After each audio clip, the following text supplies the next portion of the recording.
The following is brought to you by the Social Suplex Podcast Network.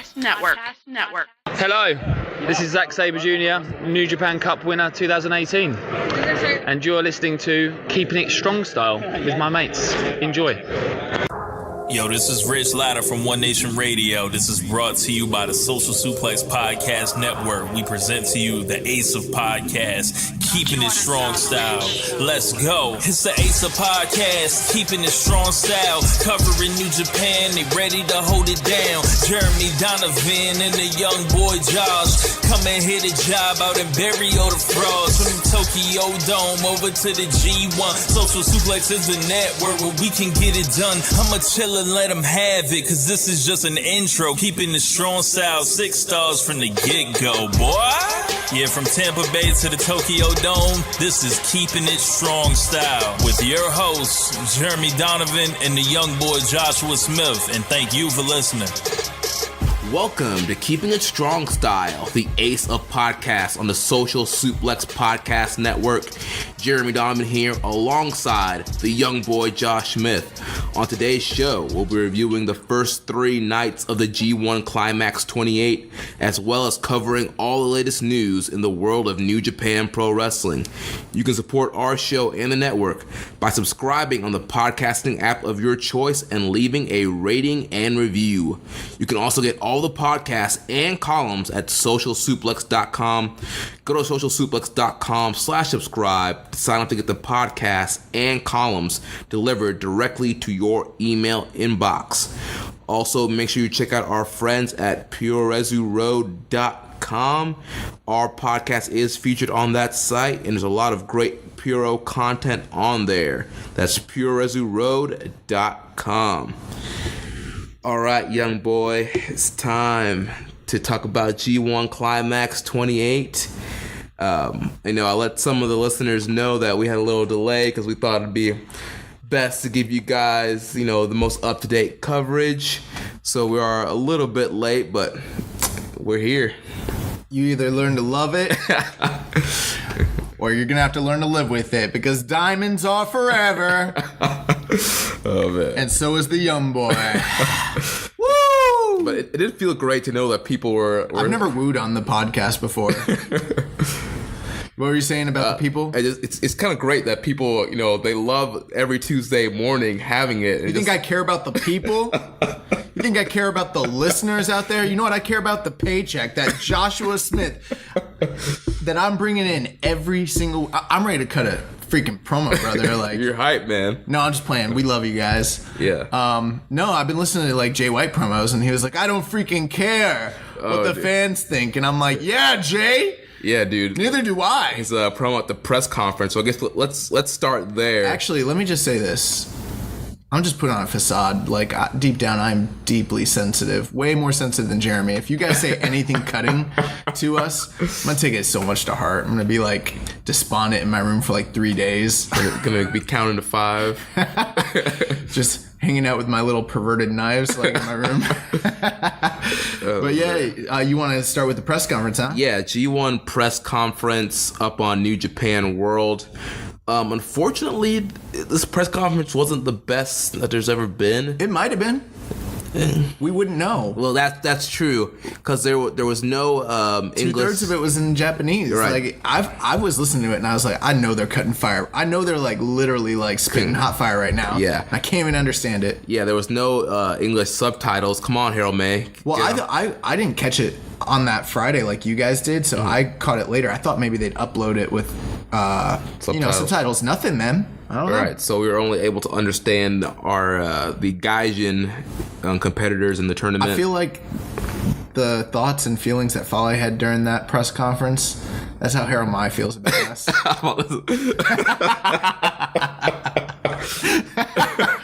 You don't speak Japanese? Dude, that guy doesn't care. He speaks Japanese. Did you see him speaking fluent? Right, at the press con. Yeah. I was actually driving. I was on my way to a date in Orlando. Ooh. Yeah. So I had enough time to watch the whole freaking G1 and still have extracurricular, so boom. That's how it's done, ladies and gentlemen. But yeah, I was driving and I heard someone speaking Japanese. I'm like, who is that? I looked down and it's just Harold, President Harold. Yeah.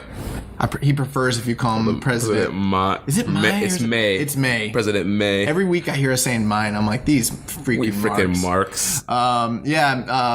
He prefers that we call him President May, but if we call him President Harold, he doesn't really mind. So yeah, President Harold was up there. He's spitting, hot fire. He speaks Japanese fluently. It's crazy.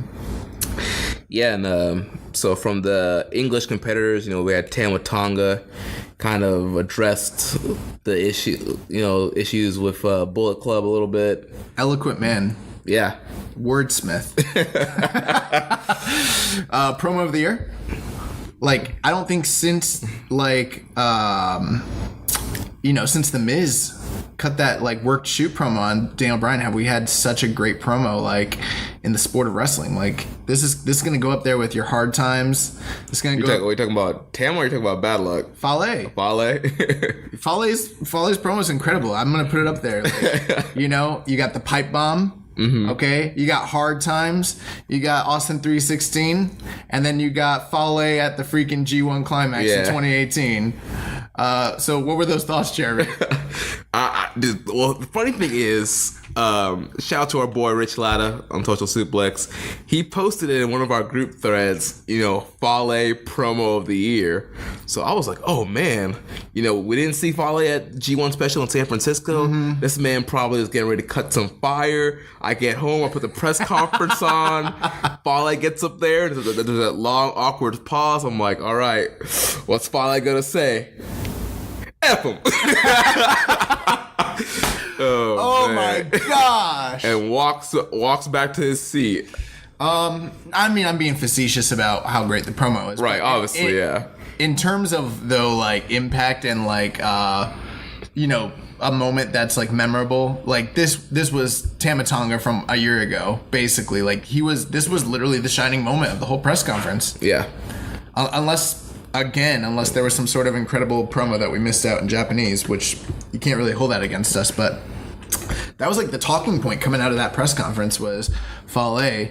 And then I loved how Hangman was the next guy, and he's like, F who? Yeah, he's like, F me? F Kenny? F Kenny? Yeah. He's like, who are you talking about? Because you're not being very descriptive about, who you're addressing. And Fale's just sitting there with his glasses on, he don't give a crap about it.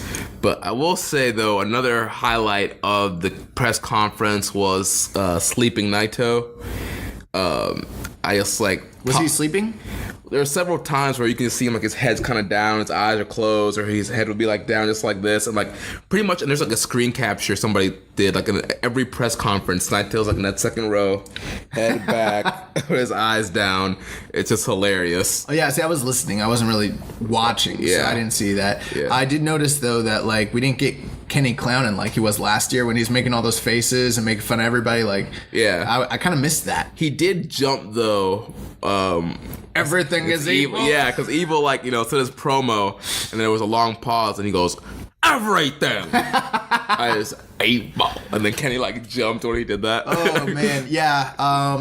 How bad does Evil want to be The Rock? Oh, bro. It's hilarious. We talk about it all the time.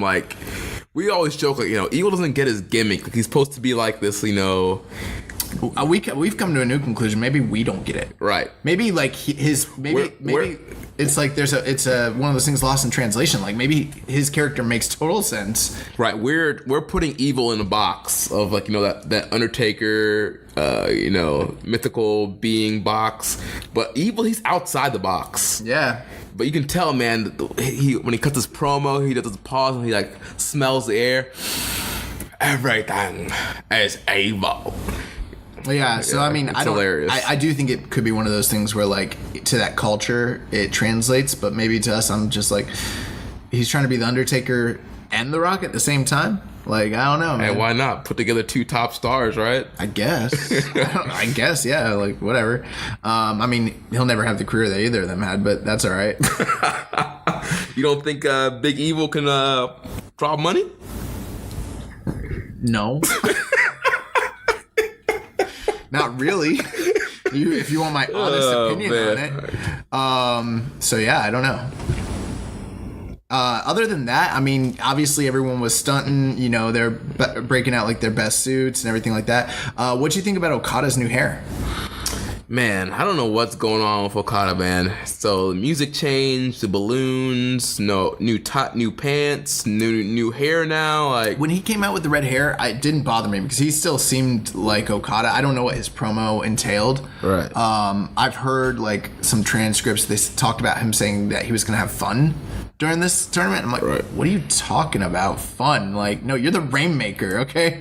You're here to make the freaking dollars fly. Like, but anyways, I mean, he looked fine to me. Like, it wasn't until, and we'll get to it, but once the tournament match started happening, I'm like, what is happening right now? As far as the red hair, it didn't bother me because I mean, we've seen this guy have all sorts of all kinds of hair, yeah, hairdos over the years. But I will say, I'm not really a fan of the red hair or what's going on with the guy. So yeah. I think I made that pretty clear last week. And, yeah. It's getting more pronounced, man. Yeah. Got some hot takes on that. We'll get to it. All right. So anything else here on the press conference? I thought Juice did a good job. Oh yeah, Juice. Yeah. I thought Juice was good. I thought it was interesting when Michael Elgin came out and he pretty much said he's not going to win. Pretty much, yeah. Yeah. He's like, I can't guarantee I'm going to win. I'm like, that's what you're supposed to do. You're supposed to guarantee that you're going to win, you idiot. Yeah. Jay White said his piece and left. Yeah. Jay White was talking about what did he talk about again? So the one part I remember was he kind of like went on this like fake thing, like he was like doing this for the fans. He's like, I can't wait to go out there and like have all these great matches for you fans and hear you applaud me. He's like, oh, I can't believe I'm so sick saying that crap. Yeah, he's like, quite frankly, I don't care if you guys go home happy. Quite frankly, I hope that you go home disappointed and upset. Yeah. And I thought that was interesting. He kind of got into it with Okada, didn't he? I think he mentioned stuff about like becoming a leader of chaos, but then like he finished his promo and he was like, I have nothing else. I have no reason to be here. I know he was complaining about the cast and the G1 San Francisco and yes, yeah, he did start off. That was what he first started off with, was complaining about. Juice kind of got up there and basically was like, oh, so I hit you with my cast? Yeah, I did, brother. Yeah. He's like, after you low blowed He's like, me. but you kind of low blow me, so I think you kind of had it coming. But so I thought that was pretty good. But overall, I'll say I was a little disappointed. I was hoping for. It's so weird, like. New Japan isn't necessarily a company where, I tune in for the promos all the time. And I do really like the sports style presentation of a press conference and the stuff, the post-match interviews and stuff. But I mean, if you think about it, like you watch a UFC press conference like this when they do it, it's more compelling than what these guys were saying. Right. Honestly, I was expecting some fire between Tama and Kenny, like maybe getting in each other's face or like little pull apart or something. Tama did okay. He got up there, he said his piece, but It was nothing like last year when I was like, whoa, like this guy. It wasn't like that. Kenny did okay. Kenny talked about a few different things, but nothing really that like was too buzzworthy or noteworthy. Nothing that really got, I would say, I'm already invested in the G1, obviously. Right. But it wasn't like after I saw it, I was like... Nothing in that press conference sold me even more. Like, it was just like... honestly. Like I think we said earlier, the biggest talking point was Fale's one statement. That was about it. Yeah. Created a t-shirt off of that. He'd already tweeted that out. I don't know. That's right. Yeah, I remember that. So, yeah, that man, he's trying to get paid, Yeah. Gotta get the gimmicks out. So that's pretty much it on the press conference. So now let's move on to the actual G1 tournament. So night 1 of the A block kicked off. We had Togi Makabe taking on Yoshihashi. Mm-hmm. We had Hangman Page against Bad Luck Fale, Michael Elgin against Evil, Hiroshi Tanahashi against Minoru Suzuki, and in the main event, Jay White against Kazuchika Okada. Yeah, so I mean, kicking off the entire tournament was Makabe versus Yoshihashi. I think last week I had some like groans about that. Because to me, I understand that it's the opener, but I was like, man, that's the opener. Yeah, I think we were both kind of like a little down on it. I mean, I guess just get it out of the way, like first, if that's what you got to do. You know what I mean? Mm-hmm. But I was more than pleasantly surprised. I think this match well over delivered. I enjoyed it a lot, man. Yeah. I mean, and Yoshihashi, you know, we harp on this guy a lot. A lot of people, a lot of reviewers and podcasts harp on Yoshihashi, but you got to give it to the guy. Once he gets in the ring, he knows what he's doing in the ring, and he is capable of putting on good matches. And Togi Makabe, when he's motivated, can put on good matches. So both of these guys went out here, kind of trying to have something to prove here. I like Yoshihashi's new gear. Yeah, this might be a first, ladies and gentlemen. Yeah, that I have a single. Aside from, well, the other thing I like is that Western Lariat he hits people with, but this might be the first time I've ever said anything like positive about Yoshihashi as far as like outside of ring work. Yeah. Yeah, I like his new attire. I like his new gear. And I gotta say that he did show some great fire here in this match. And it was also you didn't like his gear? No, dude, I did like his gear. I thought his gear was raw. It kind of reminds me of Kento Miyahara's gear a little bit. Like maybe he was like, Kento, where you shopping, bro? Hook me up. But on the gear, I thought it was interesting that he's going with the red and black like Switchblade and Okada are what rocking right now. Maybe some Nakamura like influence. I don't know. Yeah. I mean, you can't. I mean, his face is still his face. Like, yeah. You really can't fix his face. Yeah. You can probably fix his hair though, man. His hair is bad. Yeah. But the cosmetics of it, like, I mean, I don't know. I feel like I took him a little bit more serious than the crappy gear that he normally wears. So yeah. You'd be surprised. Like something like that kind of does make a big difference. Yeah, it just elevates the presentation of him. Yeah. But like I was saying, yeah, he had a lot of great fire in this match here. And it was also kind of, even like the commentary, like kind of brought it up, They had me thinking he was going to pick up the win. Yeah, and we had a 3-man booth on commentary. We had Don Callis, Kevin Kelly, and Rocky Romero. What about Django? Oh, and Django, yeah. Well, he wasn't like commentating. Django! We do have a question about the commentary. Mike, I'm not sure how to pronounce your last name correctly. Gottlieb. I pronounce people's last names all day for a living. That's Gottlieb. All right, Mike Gottlieb. He asked, "Do you like Rocky on commentary?" Okay, so that's interesting because we were just watching last night, and we were watching night 3, and I was like, "Dude, do you think Rocky's gotten way better?" And I think we were both in the same camp. We're like, "Yeah." Rocky is like really, really improving as a commentator. On all 3 nights, I thought Rocky did a great job, and he did a good.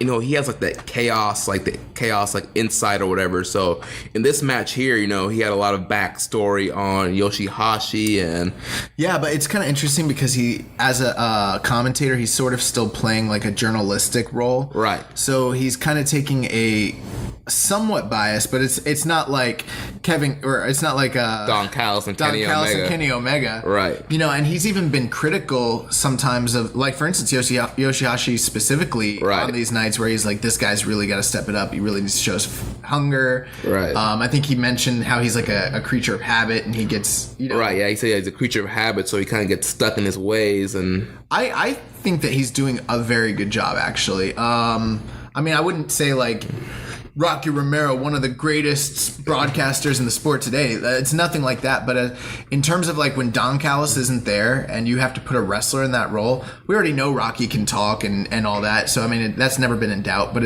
in terms of like calling this product, he's getting better with every single night. Way better than Jim Ross and Josh Barnett. Oh my gosh, you guys. So, last week I think we had a couple bits of criticism, but I think one reason we didn't have so many glaring criticisms of that was because when we were watching that show, it was us and Rich.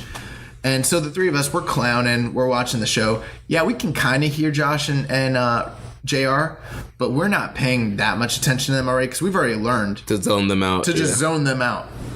Last week, if you guys are longtime listeners, you'll know this about us. Anytime there's a big angle, and if there's a soundbite that is usable and interesting, we will steal the heck out of that. we will grab that clip and we'll play it either at the beginning or at the end of a show. So when when God and the firing squad kind of jumped on Kenny and the Bucks and the Elite, we were like, oh, that's the moment. We're gonna play that. And then we got done recording the show last week, and we were sitting right here, Strong Style Studio, a little over 1 week ago, and Jeremy's like, yeah, grab that clip. So I started listening to the actual commentary. The call, yeah. And when I heard them calling that betrayal, that jump, that moment, I was literally like dismayed. How mad was Dude, I, bro? you were like pissed off. You're like, bro. I was really pissed. Yeah, you're like, so this is ridiculous. I was really pissed because I could not understand how lifeless, disingenuous, and passionless that call was during what was a classic angle in wrestling. And like it was like this whole Bullet Club Civil War has been going on for a long time. It's a new wrinkle, a new twist, and nobody really saw this coming. And it was like, bro, Jim Ross and Josh Barnett were literally like, I can't believe Tama is doing this. Wow. And now another guy's coming in. He's trying his best. Oh, he got beat up. And I literally listened to the entire angle, and I was like, there's nothing usable at all to this. Like, if I could literally hear in my head Don Callis and Kevin Kelly calling that moment. Yeah. And they would have been screaming. yeah, Don would have been like, what the hell are they doing? Yeah. What the hell are they doing? Yeah. Yeah, they would have been freaking out. And that's when I realized, like, we had a couple criticisms about some of the bad calls, about, different things like that. But when it really came down to the passion, the lack of passion. I mean, there's so many different things you can, and I know we're a week delayed, but I wanted to like get on the podcast again and re-record right then and there because I literally couldn't fathom how bad that was. Yeah. And that's when it's just dawned on me at this point, they have to go. You got to get rid of him. There is no upside. You know what? You can probably keep Josh Barnett. There was a time where Josh Barnett, he was with Mauro Ranallo. when he's guided by the right person, he's fantastic. He brings insight to the product from his shoot like nature and he really can add a wrinkle, but he has to have the right guy leading him. Jim Ross has got to go. I am sorry. He's done. He's done. He's washed. He doesn't like this product, bro. He doesn't. I mean, He doesn't like it at all. Yeah. So like he's got to go. Yeah. Speaking of Rocky's been really, really, really, really good, and I think with Kevin Kelly, it's done nothing but help. Right. And the 3-man booth on the first 2 nights was good. Yeah, yeah. With all 3 of them, Don Callis, just popping me all night, bro. Yeah, man, hilarious. But back here to this Makabe Yoshihashi match. Togi Makabe got the win here. He hit the spider German suplex and followed up with the King Kong knee drop. I love the spot when they're both straddled on top of the post, and he can't get the King Kong, so he starts bashing their head into the post. Yes. Yeah, bro. Like there's something that's so freaking 80s to me. Like I love it. And then talking of protected finishers, I could be wrong, but I don't think like anyone kicks out of the King Kong knee drop. No, dude. And I mean, it's just the way New Japan does things, man. Most finishers are protected.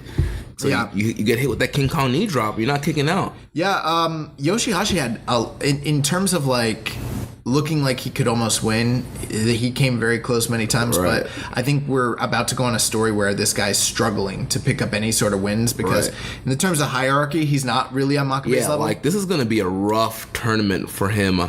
A guy like Makabe, you would think that was probably one of the guys he had a chance of possibly beating. Yeah, it would still be an upset. Right, yeah, it would still be an upset because Makabe, he's been consistent. Like the last 5 or 6 G1s, he's always had 8 points, and he's a top. He's not like a top guy, but he's because he's a top star. Yeah, because of his popularity, one of the biggest drawing stars in Japan still. Yeah, because of his popularity outside of New Japan, he's a top draw. He's a former IWGP champion. So Yoshihashi, he's won the freaking G1. I mean, he's still a big deal. Right. So Yoshihashi beating him would have been an upset, but still, he's he's up there in age, so it's possible Yoshihashi could have like pulled the upset here. Yeah, I mean, I don't know if this was the right way to go one way or the other. I don't even remember who I called to win this, honestly. I know I picked Makabe to win this one. I probably picked Yoshihashi just to be contrarian.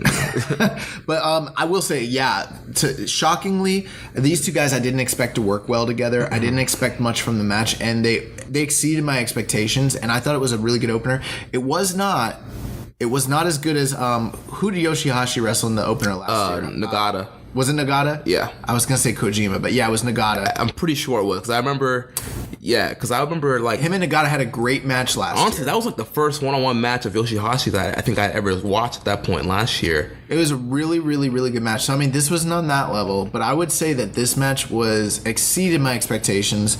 I was surprised Makabe got that knee drop, and Makabe's off to a great start. Yoshihashi's got a lot of work to do, and I really like this match. Yeah, so did I. I think it was a perfect way to open the night. Then we move on to Bad Luck Fale against Hangman Page. And we got Hangman comes out. Fale comes out first. Then Hangman comes out. But Fale attacks Hangman at the bell. And they immediately start brawling to the floor. Kind of go back and forth from there. Tangaloa is out at ringside. And he's there to kind of distract Hangman Page, which eventually leads to Tama Tonga running down and all three of them beating up on Hangman Page for disqualification. And then Omega, Ibushi, and Owens come in to make the save. Yeah, so, I mean, we started off this match, as well as could be expected. I don't think anyone expected, Fale and Hangman to have a classic. Yeah, and I mean, with it being the G1, I mean, I think when the blocks were announced, I wasn't anticipating that there would be any kind of strife within the Bullet Club well, I guess maybe some people probably thought there would be, but I wasn't necessarily banking on that. But obviously, with the the events that have just recently transpired between the firing squad section of the Bullet Club and then the elite, I suppose you would say, that kind of brought like new interest to this match, and I think more anticipation to kind of see what would happen. They only went like 8 minutes, right? Right, 8 minutes and 15 seconds. Page was starting to go for his finisher, which I don't think he even reasonably could possibly. Yeah, the rite of passage. I don't think he could hit the rite of passage. I hope to God he would never actually try to hit that. Yeah. But, basically we got our first DQ finish of the tournament, which is so freaking rare. Very rare, because, the whole story is the referees like to let things go because they want there to be an actual finish to these matches. These matches are very important and shouldn't be thrown away on DQ, but ref threw it out here with 3-on-1 beat down. Yeah, it got to a point once it started that I was just like, all right, you have to disqualify these guys. There's a lot of stuff online about people upset about this. I mean, what were your thoughts when it came to this? Right. So yeah, a lot of people have been upset about this. We even have a question in from Reddit user Templar235 asking us how we feel about what it looks like to be a preponderance of interference / foreign object finishes in the G1. Between Switchblade and the BC OGs, we're likely to have a lot of these finishes. And personally, I am not upset about this because it's all part of the story they're telling. Tama Tonga wants to bring the Bullet Club back to its origins when there were a bunch of interference in matches and that there were more heels than what they are today. So this plays into the story with them interfering in each other's matches. You look back to Bullet Club back in the day, guys were interfering in AJ Styles matches, guys were interfering in Kenny Omega's matches, guys were Prince Devitt, in his matches. So I can't just call him Finn Balor on this podcast. I need to be slapped. I need an Inoki slap right now. But yeah, so you're trying to get things back to the Bullet Club origin. It's all part of the story, so I kind of like that element to it. I mean, I'm very split on it, okay? Because on the one hand, you know, Fale is a guy who always does somewhere close to 10 or 12 points. Right. And is just always shy of winning. And you would think that those 2 points would be important enough to him.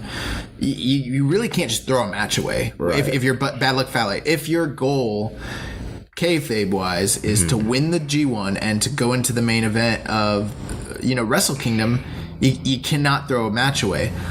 So from that aspect of things, I didn't think that was a good idea. From the aspect of the storyline, like that these guys, part of their goal is to take out Hangman and to send a message to Kenny, and those only two guys in the from the Bullet Club that are in the tournament, right? Right. Send a message to Kenny and the rest of the elite. Had it not been a tournament match, I think it would have made a lot of sense, and I think in that context, it still does make sense. You know, if this had been the main event of the night, maybe I'd be a little more perturbed about it. I don't think it was the end of the world. And at the same time, I mean, dude, if you're new to the product, and like, I feel like there are people that are new to the product, you know, maybe this would upset you because you've heard, you always hear about New Japan and the reputation for being a sports-centric, you know, wrestling company, and it's true that they are, but I mean, they've been doing this crap with the Bullet Club and / Suzuki-gun for years. Yeah. So this is nothing new. I mean, yeah, the DQ is probably rare, and that's a little bit new, but as far as getting outside interference and, you know, shenanigans during the G1, it's bound to happen. My final thought on it, though, aside, because those are the two different ways that I'm leaning, is, you know, just in general, I don't know. I mean, I guess we're going to see that question is greatly appreciated. It's true. With these guys, you're going to see a lot of that in this tournament. Dirty, sneaky, smarky heels using Western tactics that are not as often seen in Japan, you know, when it comes to strong style and that sort of thing. There are people who are like, it's ruining the tournament. My whole thing is this. For a company that does stuff like this, if it was something where I felt like every single finish was, you know, a screw job finish or a false finish or, you know, outside interference, and it was, you know, so overwhelming that it brought the product down, I'd be all over it. Right.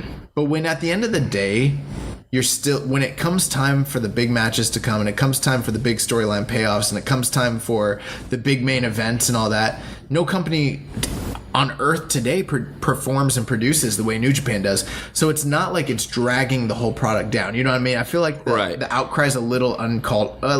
It's not totally wrong. Right. But I think it's a little over the top. Yeah, I agree. I mean, we'll see how it goes. We'll talk about Jay White's tactics a little I don't know bit. where this is going, though. That's the one thing. The BC OG? Yeah, I don't know. Yeah. But Hangman Page picks up his first 2 points. Yeah. Which I guess is great for him.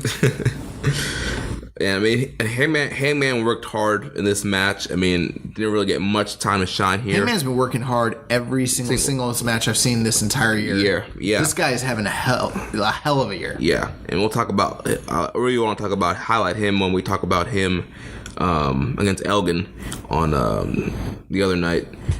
But speaking of Elgin, that was the next matchup. Big Michael Elgin taking on Evil, the King of Darkness.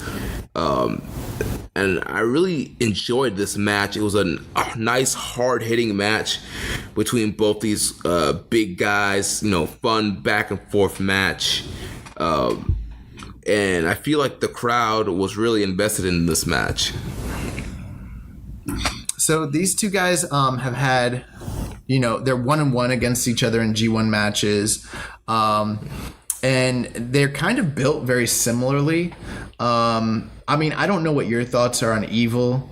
This is a guy that they've definitely tried to get behind over the last, couple years, especially last year. Yeah, last year he had like 12 points. Yeah, he did really well. I wasn't expecting that. He even beat Okada. Yeah. He had that great match with Kenny Omega, where he got knocked out. But, Evil doesn't really do it for me. I prefer him in a tag team scenario. I was just about to say that. He's great sometimes in these tag matches where he comes in and he does his fiery big spots and all that.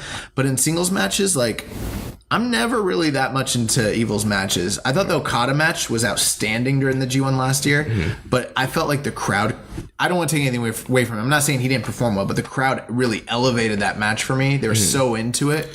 But I feel like he's gotten over with the crowd. I feel the crowd's like him. Oh, he's over. There's no denying that. I'm not saying he's not a star in Japan. He's definitely a star. I mean, LIJ is still to this day the hottest act in New Japan. I don't know. A lot of people want to talk about Bullet Club. It's LIJ. That being said, I thought that this was a very good match. Some people thought it was a great match. I wasn't in that camp. I would have probably given it like 3 1/4 personally.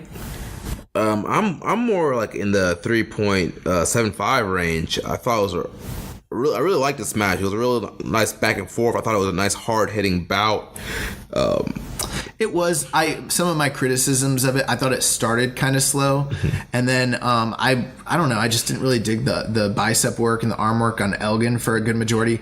I thought that the last 5 minutes were incredible. Yes, it did. Yeah, the ending stretch there was really, really good. So the thing with that is, with the last 5 minutes being so good, I thought the match itself overall didn't really hit well for me and perform that well. I felt like, it's one of those things. It's like the old adage in boxing, you can kind of sneak around if you flurry the last 30 seconds and you kind of took the rest of the round off. Right. Sort of felt like that here. I think for a lot of people, this match is remembered more fondly just because of how great the ending was. But, and I'm all for a great ending, but I don't know. I didn't really dig the beginning part. I thought Elgin was excellent. Yeah. And honestly, I was surprised to see Elgin get the win here, because Evil is a guy that they have been trying to push in a single spotlight. Elgin does good in these tournaments. I know, but what is this, his third G1? Yeah. I think so, yeah. So I just figured they would go with Evil over Elgin, but Elgin, he hits the... So what you're saying is you're making excuses because you didn't predict it correctly, basically, is what you're trying to say. You're trying to give us disclaimers about your predictions, huh? Yeah. I went with Evil here, and everything was not Evil. Evil hit Elgin hit the Splash Mountain Bomb, followed up by the Elgin Bomb, and got the win here. Yeah, Elgin, we say it all the time. I mean, there have been several years where I thought he was going to break out. I don't think that this year is going to be that year. I still don't know if they're ever going to pull the trigger on the guy, really. Right. I mean, it's so hard to tell because they do things. Stopping. I mean, the New Japan Cup, man, where he beat Ishii in that amazing match. Red light, green light. Red light, green light. Yeah. So you just never know. Elgin almost was almost a finalist last year, if you remember. The only reason he didn't go to the finals is because didn't he get that random DQ? He had a DQ with against Yano. Yeah. So I mean, I'm not surprised to see him beat Evil, and I mean, of course, Evil's gonna probably still continue on, and I assume do adequate to very well in the tournament. But yeah, Elgin picks up a real big win, a hard fought victory, and he's sitting pretty with 2 points. Yeah.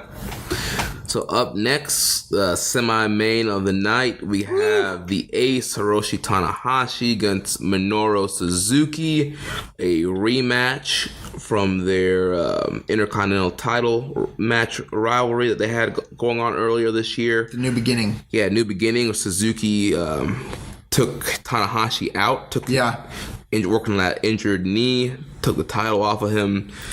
So this match freaking ruled. Yeah, I love this match. And I think a lot of people, I don't know, I guess I've seen a lot of people like the match too, but I know some people might complain that, Suzuki had Tanahashi on the mat for such a long time. Well, they're idiots. If you didn't like this match, you're a fool. I'm sorry. Like, this is, and I don't mean to be like that antagonistic. If you guys didn't like it, it's whatever. Like, everyone has different tastes. I'm going to backtrack. I'm sorry, guys. No, but for real though, this match was so good. And I mean, this was literally a masterclass in working holds. Yeah, and dude, when Suzuki works holds, they look so painful. Yeah. I was like, Yep. Like, oh my, every time he like cranked a new like hold or turned a different way, I was like, oh my gosh, like, yeah, it looked like he's really like wrenching. It looked like he was murdering Tanahashi. Yeah, and I dude. mean, it started almost from the very get-go. Yeah. And I think I made a joke to you, like, what if he like ended the match like right here in the beginning? I thought he could have. Yeah. Dude, we were literally, bro. So me and Jeremy, lifelong fans, we watch wrestling all the time. It takes a lot for us to literally get like emotionally invested, and we were both like, Tanahashi, tap out, bro. Yeah. It's a long tournament, dude. No one's gonna look down on you, man. You can, bro, like, because you just thought, like, even if he wins this match, it's not worth the pain that he's going through.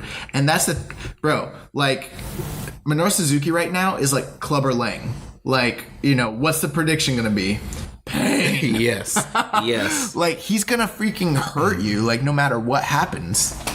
Yeah, man. And not only were his submissions deadly, just, dude, every Suzuki match, his strikes, dude, like, he was like palm striking the crap out of Tanahashi. Oh. And let's not forget that the only reason that that him working those holds was so impressive was the sell job by Tanahashi. Yeah. Oh my God, you want to talk about a dude, a white meat babyface who knows how to gain sympathy? You wonder why people love the Ace so much? This was it right here. He was Ricky Morton-esque. I mean, I was so invested in this match. I wouldn't say like a match of the year candidate, but definitely match of the night. I enjoyed the heck out of this. I think the story they told was excellent. And I think I made the joke while we were watching it. I was like, dude, just watch. This is Tanahashi's way of getting out of working the tag matches on the off nights. Yeah. But, speaking of selling, dude, we got to talk about Suzuki. Tanahashi hits this nasty looking dragon screw on Suzuki, and Suzuki you really don't see Suzuki like scream in pain very often. Screamed. He was sitting there like like holding his knee and screaming in pain, bro. And I don't know if it's just like the years of like kickboxing and Muay Thai, but maybe his shins are like more messed up than I ever noticed. But when that happened, because the way he fell, remember when I said too, I was like, Suzuki, the way he sells, like he just falls like all hard, yeah, and like bumbles and like just falls, yeah. Like no one falls and bumps like him. Like it always looks so freaking real. But yeah, bro, like he didn't go down with the dragon screw. It was like he stayed up and the leg kept going, and it looked bad. It looked like he literally just tore his freaking kneecap off. Like ACL gone, MCL gone, PCL gone, meniscus gone, quad gone. It's gone. Everything. Like he effed up his entire leg, and I was like, oh my God. And as soon as that happened, like Suzuki was suddenly Tanahashi was just suddenly back in the match. And then it was like high five flow, 1, 2, 3, that's all she wrote. Good night, Irene. Like, yeah, two high fly flows. Or was it 2? Yeah. Oh man, I was so, and also like I was like, come on, Tanahashi, come on, just don't even waste time. Go for the freaking kill. This is your chance. And then he got him, and you're like, bro. We're so conditioned a lot of times as wrestling fans, the story to be like, this guy gets his spot in. Okay, now it's time for the comeback. Now it's time for this. Now, but wrestling doesn't have to be like that. Right. Like this was a match where it was 95% Suzuki, and freaking Tanahashi got that one shot in, and he capitalized, and it was so believable, like a real fight, like when a guy is losing, like an Arturo Gatti or something like that, someone who is literally down on the cards, they've been losing the whole fight, and then they get that lucky shot, like George Foreman against Michael Moore, just last round, boom boom, drops a guy, and you're like, how did he do that? Yeah. That's what this was. This is what's right here. And Tanahashi gets his revenge from Suzuki, gets that win back. And I just have a feeling like we're gonna see this again. I don't know if it'll be this year, but I'm like, dude, they got to run it back. Yeah, they do, definitely. I feel like we might see this later in the year, like maybe King of Pro Wrestling or something like that, with no title on the line, just Pride. Yeah. Maybe. And we got some Destruction tours coming up. Suzuki's very prideful. After the match, he was second by Desperado. Desperado was trying to help him to the back. He pushed Desperado down and walked to the back on his own power. Yeah, he was selling the one leg. Yeah. That's another thing we're going to get this whole tournament, by the way. body parts. So Tanahashi's going to be selling the leg the entire tournament. Freaking straight up 1992 Macho Man Randy Savage style. Like, he's not going to stop selling the leg. So if you're out there and you're listening and you're hoping for a Tanahashi ace run like it's 2012 or 2015, we're not getting that. This dude is going to be selling this body part. Just, I don't know, make peace with it or heads up. Like, if you're watching and you're like, it was a one night thing. Nope. Tanahashi's going to be selling the leg. And guess what? Every single guy he wrestles is going to attack his leg. So get ready for the leg work. Yeah. It's coming. But Tanahashi picks up 2 wins. At what cost? The question you have to ask yourself is, at what cost did Tanahashi pick up these 2 points? Was it even worth it? Right. That's going to be a story. That's the story. That's going to play out in these remaining nights of the tournament.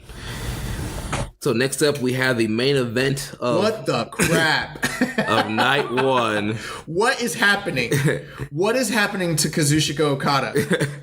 Okada versus Jay White. Okada comes out with balloons again. Bro, do you remember how pissed I was after Wrestle Kingdom? With the pants. When he came out with the pants? Yes, I do. And now he has new pants that are red. Bro, I would do almost anything to bring back that Okada. This Okada, I hate this Okada. I saw people on Reddit calling him Kokada. Like he's coked out. Yeah. Like literally.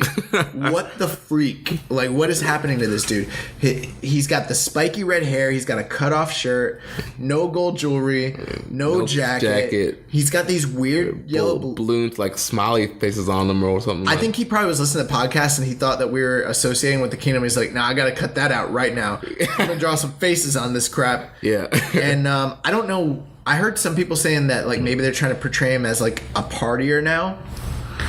Yeah, I don't know what's going on with this man. I'm like trying to think of a time when I remember someone going through such a dramatic like what is this? Is this broken Okada? That's what I think. Yeah. He's broken. Yeah. I'm like, dude, like I remember I was watching ECW on the network, right? Mm-hmm. And one week Sandman's a freaking surfer, and then the next week he's talking about like he's smoking a cigarette, talking about beating his wife, and I'm like, what happened to that dude, bro? With no explanation, yeah. It just happened. This has an explanation. We know it all has to do with him losing the title, but right. What the crap happened to Okada? Dude, it's like a really bad breakup. You lose the girl of your dreams and you get broken up with and you go into like this crazy state and you start acting weird and doing these weird things. Not me. But bro, I really, really, really don't understand because I'm like, dude, I would do almost anything to get the Okada from January that I didn't like back. Like this is he's going further down the rabbit hole. Like I'm not liking it. I'm not liking it.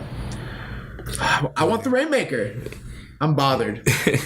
I know. I think at one point during the match, I forgot you said something like, "Man, I'm like not into this because of Okada's gear," something like that. Yeah, I don't like his gear. Yeah, I didn't like. He has 2 new pairs of pants. He's doubled down on the pants, bro. And also like all these people are like they're called long boys. No, F that. I don't care. They're the pants, the crappy pants I hate. Ugh. Oh man, but so he's taking on fellow Chaos member Switchblade Jay White. That are probably listening. They're like, "Can you just move on from the pants?" There's people who like it doesn't bother them the way it does me, and they're like, "Why? What is this fixation with the pants? I hate them." Oh man, like at the end of the year. Like, we probably don't have this, category for end of the year awards, but, like, if there was, like, a failure of the year or disappointment of the year, it's pants. Okada's pants. It's Okada's pants. He's literally, this company's trying to make expansions U.S. and internationally, and he's losing them money every time he wears those pants. My God, he's burying the whole company. So he's taking on... And Jay White looks great. Yeah, with his NWO Wolfpack gear. Yeah, I like his gear. The new gear, it's awesome. So what do you think about this match, man? What did you think about this match? I like this match. I know there are a lot of people who are down on this match and didn't like it because of the underhanded tactics that Jay White used and just the constant cheating of Jay White. I know a lot of people had issues of seeing Okada get a visual pinfall on Jay White after hitting the Rainmaker. Thought it made Jay White look weak. I think it's the opposite. I think this match did a great job playing up to Jay White's character, pretty much doing whatever he can to win a match and take control of chaos. He knew that he had to win this match against Okada to prove his point, and he was going to stop at nothing to get that done. And it's added more heat to him, and he's a prick, and he's just going to do whatever. Like he mentioned in the press conference, he's not out here to please us and to give us, 5-star matches. He's here to win this thing, and he's going to do whatever it takes to win. Yeah, so I mean, I think what Jeremy's alluding to, if you guys haven't seen it or you don't know, basically Jay White used all sorts of shenanigans to overcome Okada in this match. There was a lot of chair involvement, ref bumps, tons of cheating, basically. Low blows, the whole nine, basically. With that being the case, though, my take on it is this. In a vacuum, this one match, I thought it was great. I really liked this match. Now, do I think that maybe it was, maybe not the right way to go? I'm not going to say that it was booked incorrectly, because I think I agree with everything you're saying. Right. But as far as like the first night of the G1, you do this, I don't know, man. Maybe you do Naito, and we'll get to it, but Naito and Omega, you do a match like that on the first night, right, for the opener. I don't know if this is the right match. This almost, I understand why you would, because they like to do a big shocking upset win on the first night. That makes sense. And I understand from a character perspective, there are those people though who are very upset about the way that Jay White had to win and all that. But one of my things to that, and one of my rebuttals would be this: in the last 3 or 4 years, how many true heels, pure heels, have beaten this dude clean without any sort of shenanigans or help? Right. Not many. Have any? Probably none, yeah. I mean, yeah, he's taken clean pinfalls. But, I guess, but I'm just trying to think, like, is there anybody in a one-on-one situation? I know people are going to say Evil, but I mean, to me, Evil is like, not even really a heel at this point. And at the same time, you're talking about the storyline with the guy going through all those hellacious title defenses. Right. He was, the story was how beaten up he was. He lost to, I don't know, I'm trying to think off the top of my head. Who was it from Noah that he lost to? Who, Okada? Yeah. Freaking, what's wrong with me? You know what I'm talking about, right? No, I'm at a loss right now. Oh my god, I'll have to look it up now. But he lost in the G1 2 years ago. Marufuji? Yeah, to Marufuji. Okay, he lost to Marufuji. So, I mean, he's lost to different guys and things like that. But I'm like, when you think about the true heels, like when he wrestled Naito had to cheat. AJ Styles had to cheat. Yeah. Like, I don't know, did Bad Luck Fale have to cheat to beat him? I feel like maybe he did. I can't remember. Maybe not. Yano kind of had to cheat. Like, I just don't think there's been many times that this guy, the Ace, has faced pure heel. Right. And got beat. So I'm kind of like, are you guys that surprised by it?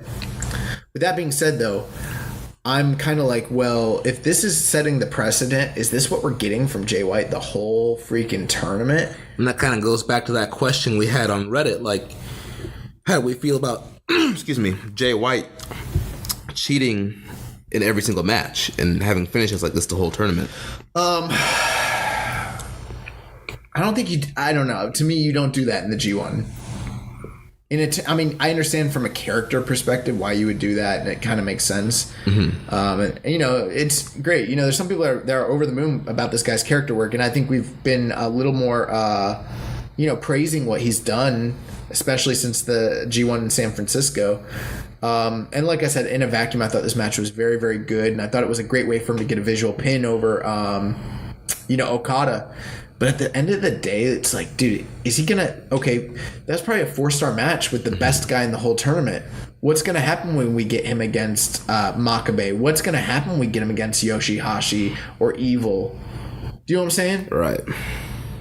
What's going to happen then? Like, I think if he has to cheat to beat everybody in the tournament, and it's feeling like maybe that's the way he's going, I do think eventually you can only do so much of that to the point where it's like, okay, well, it kind of lowers his credibility. Yeah, lowers his credibility as a main event act. But in terms of like, I thought he kicked the crap out of Okada. Yeah. I thought, like, in a vacuum, the match itself was very, very, very good. It wasn't match of the night, but I thought it was probably like the second best match. And yeah, I'm almost getting tired of saying like the jury's out. We'll have to wait and see with him. I want to see this guy. I mean, there have been times where he has performed and he stepped up his game, but I mean, like, he was against Okada in the G1 on the first night. They got like a 4-star match. Yeah. And this is a money match. The leader, we've been waiting for it since January. Right. I mean, he called him out. He's been calling him out since then. Yep. They've been building to it, and I'm kind of like, well, if it's the first step in their story, that's great, but it's like, it's Okada. It's the best wrestler in the world. So in that sense, I'm a little disappointed in it. I mean, it's easy to be like, it's great because it's New Japan. It was a good match. But in terms of the expectations, in terms of the ability, the thing is, I've seen this guy I've seen him have better matches than this. And, you know, Okada in the pants. That's all I got to say. But, yeah, Okada got beat, man, by the cheating. And yeah, and it seemed like a lot of people predicted this upset outcome. I went with that as well, and I feel like a majority of people went with that, with Jay White upsetting Okada. Think about this. Oh well, we'll get to it, but yeah, Okada's been taking a lot of pinfalls, man. Yeah, we'll get to it. And quick question here from our buddy Kyle Moores. He says, "Do you think the rest of Chaos will get on board with Switchblade, or are they going to throw him out?" I couldn't really see it, because he's such a pure heel. The only way I could see that is if suddenly everybody is going to go into that alignment and we're going to get a heel stable. But, you know, it's like, could I see Roppongi 3K going with him? Do I see Chucky T and do I see the Best Friends going with him? I sure as heck don't see Ishii, based on his character and how it's all based on honor. It's kind of the same thing with Goto. Right. I mean, these guys are tweeners at this point. I know I always joke about them being heels, but they're really not. And this guy's a pure heel. Plus, it's like, you know, who's he cool with? Right. In the whole group. And then we see on night 2 in the undercard match, he was teaming with Yo, and he was trying to get Yo to use a chair and to cheat. And so he's starting to try and influence some of these guys. I will say this though, if I had to, if it was today and I had to look at which guy I might follow, there's a lot of upside on Jay White, and the way that Kokata's looking right now. I'm not about to chill with the dude with the weird balloons and the spiky red hair. Like, you kidding me? Nah. But ultimately, at the end of the day, I really can't see a whole entire faction. Now, could this guy rally like some you know, heels around him and do his own thing, or I don't know, oust everybody out of Chaos? Anything. It's WWE. Anything can happen. No, I mean, but seriously, anything in New Japan could happen. But that's not a likely scenario in my book. But you know, you never know. Yeah, I don't see him taking over the faction. I can honestly see them kicking him out at some point, being like, you're kind of against our mission, and you're trying to break us apart, and kind of booting him out and him doing his own thing. But we'll see what happens from there. So night 2 was the first night of B block action. The first tournament matchup, we had the tag partners going against each other. Tomohiro Ishii against Toru Yano. And I really enjoyed this matchup. Toru Yano was showing his grappling skills in this matchup, man. Yeah, so that was one interesting thing that I guess they had mentioned that during the tournament, he had alluded to the idea that he was going to try to wrestle clean and stop rule breaking, and that is something they keep referencing during the. He must have said it at the press conference, maybe. Yeah, but I'm also like, well. But he keeps cheating. He said he's gonna try. I mean, it's kind of hard to break old habits. You know, you're so used to doing, you know, pulling the turnbuckle off and low blowing. That's your go-to. So he has to, you know, apply a new strategy, and he's still working through that.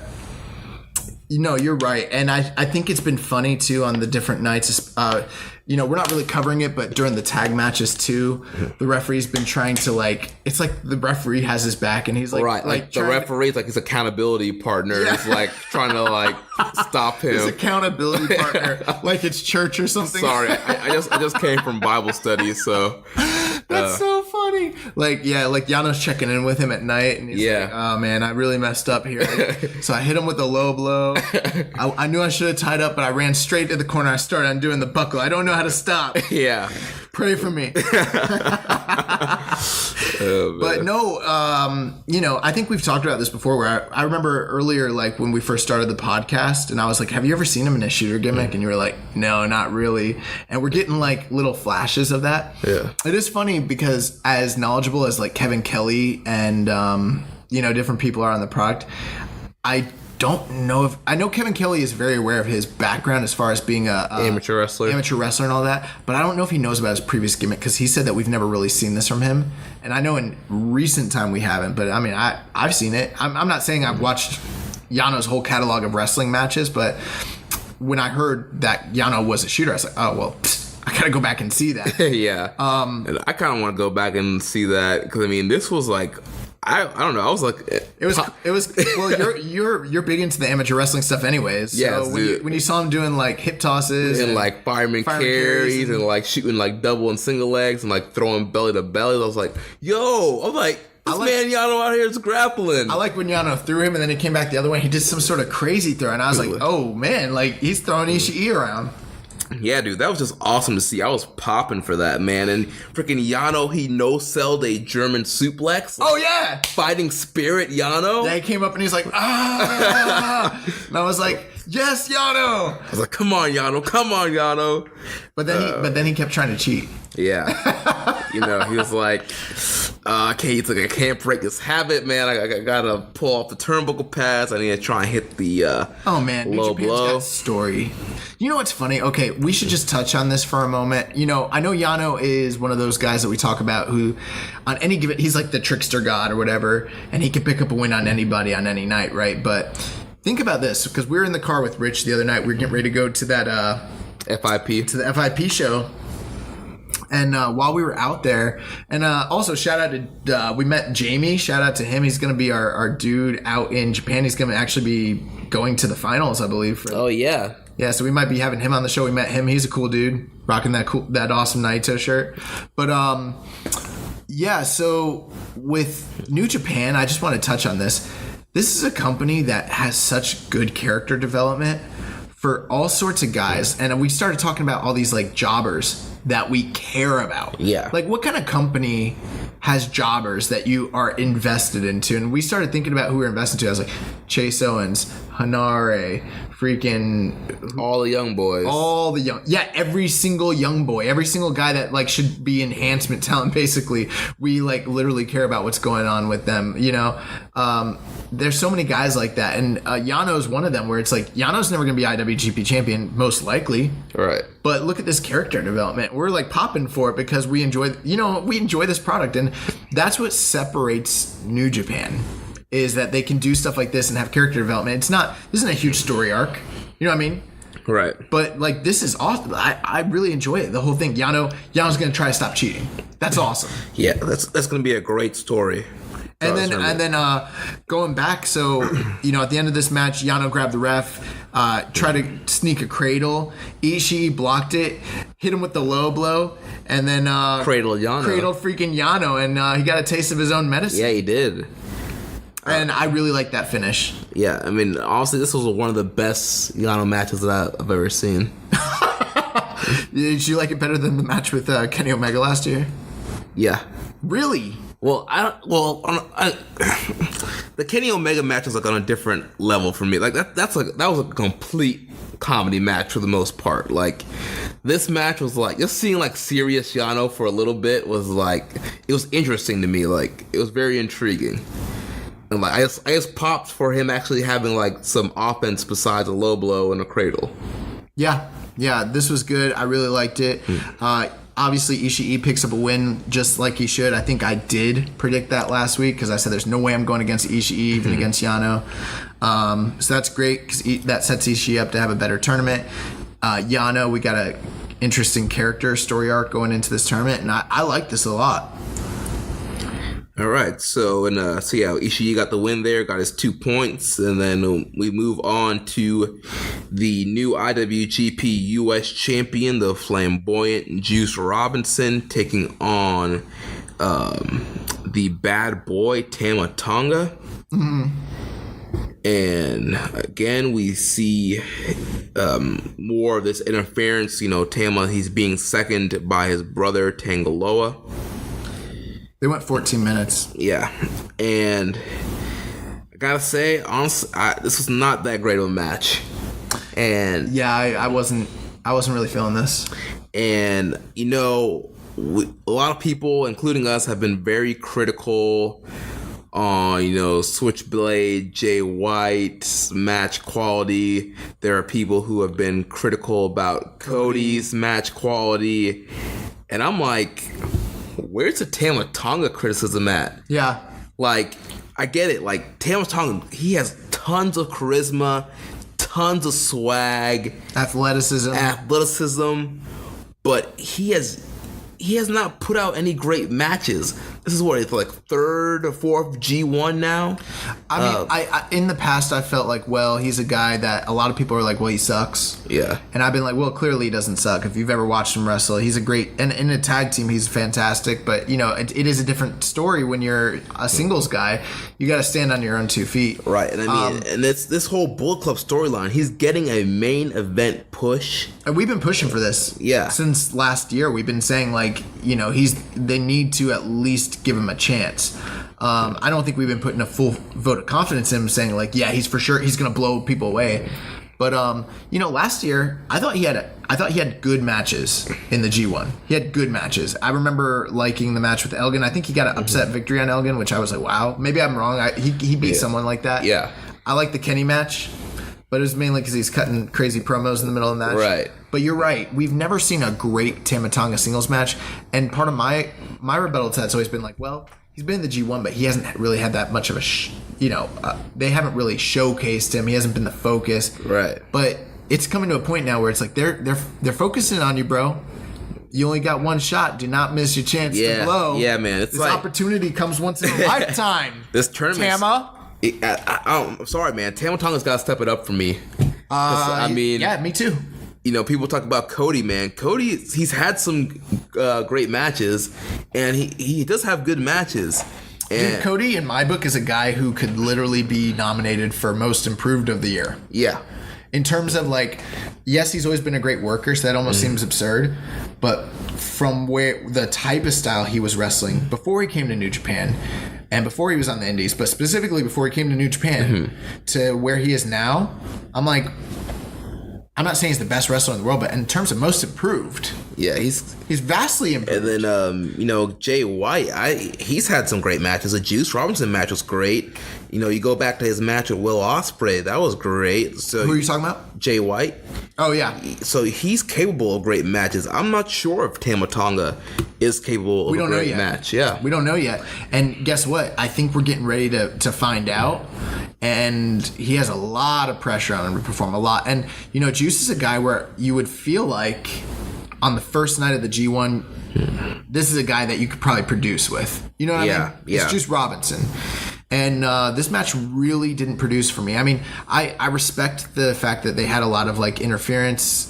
Not in the sense that I'm a big fan of interference, but in the sense that a lot of it were callback spots to Prince Devitt and his time with Bullet Club. Yeah. So I got that from a storytelling perspective, but I don't really have too much problem with outside interference if it enhances the match and if it plays well into the story. But when the match itself is just kind of down, then I'm like, well, this is making it worse. Yeah. And this match just it went too long. It lacked a lot of heat. These guys seemed off, and that's been one of the big criticisms with Tama Tonga is in his singles matches. He does these explosive high spots briefly, and then it's a lot of slow, monotonous meandering, and that's been one of the big knocks on him. And for me, it might be to a point where he might just be a good tag team wrestler.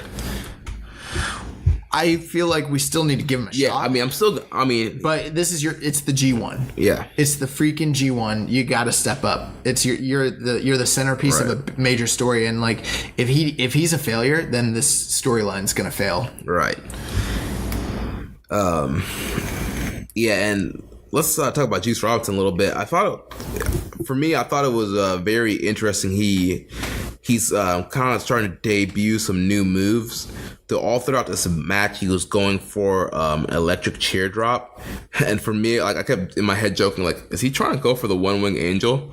Because he kept like getting up in this electric chair position, but he was just going for like a electric chair drop maneuver. And he used that for a near fall towards the end. Did he hit a jackhammer in this match? Do I remember that happening? Was it this match?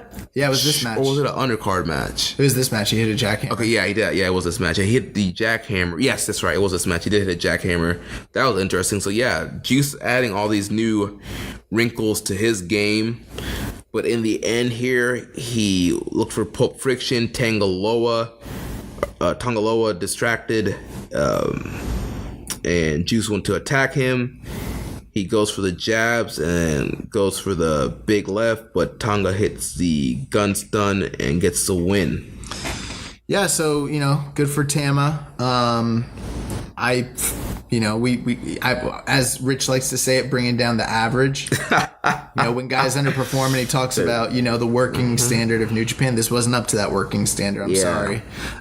This was like not even a 3-star match. Yeah, it went too long. There wasn't, a lot of energy, ton of interference, but Tama Tonga winning did make sense for this, for the push he's getting. So that brings us to our next match. What, the third match of the night? Yeah. Oh, before we move on to that, we had a question about. No, we're not answering that question. We've moved on. A question about Juice Robinson from William Johnson from Facebook. He says, "How strong of a showing do you expect Juice Robinson to have in the G1?" I've thought a lot about that, actually, and he's in the B block, which is, from a character standpoint and a story standpoint, it's the tougher of the two. I don't know if I don't expect for him to win, obviously. I don't think anyone really realistically does. Although, man, you never know with New Japan, literally. I expect him to be... man. You know what's interesting? He's a champion. So I'm going to say that I would expect for him to have a very good showing in the tournament. Like, he pretty much has to, right? Because any loss that he takes could hypothetically set up a title shot in the future. And who knows? This match, as bad as it was, could, potentially set up a title shot for Tama Tonga? Yeah, could be a U.S. title shot. I don't know. But if he went on a losing streak with that red belt, then it kind of buries the entire integrity of the belt. So I don't see that happening. He's a guy that I don't think he's going to play spoiler this year. That's the one thing I will say. In the past, he's done that, and I don't think that's his role here. I think he is not even mid. I think he's upper. I think he's one of the guys that's going to have a lot of points towards the end, but not make it. Yeah. I think he'll be in the running towards the end. And I could be wrong, but that's what I see. As far as match quality, I feel like this will probably be his worst match of the whole tournament. I should hope so. And I hope he does not have a worse match than this during this tournament. Yeah, I think with the rest of the guys in B block, I mean, he still has to face Kenny and Kota, Naito. I feel like Juice is going to have some really good matches later on in this tournament. You know what? I'm like saying all this stuff about how I feel like he's going to win, but I'm like, oh, man, when you start naming those names, Kenny Omega, Kota Ibushi, Naito, it's going to be rough for the Juice man. Yeah. I feel like him and Sonata will probably have a really good match. Yeah. But we'll see. We will see. Speaking of Sonata, that brings us to our next matchup. Sonata taking on the never open weight champion, Hiroki Goto. And, I didn't really get into this match either. To be honest with you, that's just me. I thought that there was a lot of great athleticism, and it was another one of those matches where the finish was really cool at the end. But I don't know, man. Maybe I was out of it. I mean, what did you think about this match? So overall, I thought it was a good match. I will agree, it did start off kind of slow, but then it kind of picked up towards the middle, and then the closing stretch was really good. So yeah, that's how where I was for me. I mean, I'm like, the 3.5, like 3.25, 3.5 on it. I will say I popped for the finish sequence where Sonata basically cut off Goto. He hit the moonsault into his skull end, and you kind of got the feeling like, oh, like he's about to win. Right. And I was like, it's a little early for him to pick up a win against Goto, and it's the first night. But I'm like, if there was a guy where maybe I could see him going for the Never Belt, Sonata's the guy. So I was like, is he about to freaking tap out like Goto on the first night?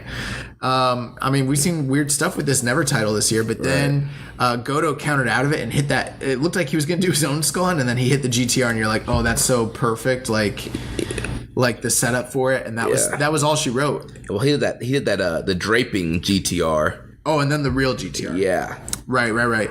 And this was overall good. I don't think it's not going to be like at the end of the G1 top 20 matches. Right. It's not going to be like a recommended match. Like, honestly, if you skip this match, these are another two guys too that I'll say I feel like they both need to step it up. Yeah. These are two guys who have no reason to not be scraped. There's certain guys like a Naito or an Omega who, I'm not saying they take nights off, but it's like they're at the top.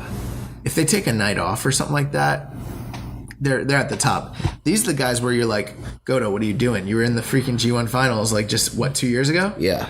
Like Sonata, like you had a title shot this year. You guys are on the cusp, and you're having an average match. Like, yeah, you need a breakout performance here. The whole tournament. This isn't a Road 2 show. I was more impressed with Yoshihashi than this match. Yeah. Way more impressed with Bro, who would have thought that Yoshihashi and Togi Makabe would be a much better match than Goto and Sonata? Much better. Yeah. And these guys just kind of skated by on like their gifts, whereas those guys gutted it out. They worked hard, yeah. So, I'm not high in this match at all. Yeah, to me it was fun. Goto gets the win here, so I would have had Sonata go over. Yeah, that's what I predicted for that. I don't remember our predictions from last week. You said Sonata. Okay. Yeah. Man, I'm on fire. I should have done a pick'em. I'd be killing it right now. But Goto won. Oh, I said Sonata? Yeah. Man, I'm tired. But I went with Sonata. I just worked like a 12-hour day before we came here. I'm like loopy right now. So yeah, anything else on Goto and Sonata? Nope. Not all at right, all. Now we can move on to the fire part of this show. Yeah. Starting with the semi-main event, the Golden Star Kota Ibushi taking on the Submission Master Zack Sabre Jr. Yo, I freaking loved this match. Dude, this match was incredible. I loved this match. And, very interesting. I was watching this night at my parents' house with my brother. I'm slowly getting my brother back into wrestling. And this was a match that his eyes... You say that all the time. When's he just going to be back into wrestling? Well, he's not watching it when I'm not there. It's pretty much when I'm there, I kind of make him watch it. Bro, you gotta get him over to the dojo, bro. Yeah. But he was very, like... We'll watch wrestling, we'll stretch. Stretch it, man. But, his eyes were glued to the screen for this match. But, dude, How could it not be? Yeah. Like, how could it not be? This match was... Bro, so Kota Ibushi and Zack Sabre Jr., they've had 3 matches together now. Once during the first... once during the G1 last year, once during the New Japan Cup this year, and then this is now the rubber match. They each hold one win apiece, and this was my favorite match they've had ever. And I'm at the point now where I'm like, dude, Kota Ibushi is one of my like 4 or 5 favorite Zack Sabre opponents. Right, and you would think that their styles would like not make the best matchup, with Sabre being like submission guy and Ibushi like the high flyer, heavy hard striker, but their styles like mesh perfectly together, and they have some amazing matchups when they're in there together. Yeah, I'll say this, like with Kota Ibushi, we'll talk about it. Obviously at the end of the tournament he's going to be facing Kenny Omega, and there's always been the comparisons between the two of them, the entirety of their careers. With some of the comments that Kenny just recently made about how he might not be the best wrestler in the world, he feels, but he is the best entertainer, and that there might be a candle of truth to that statement. Yeah.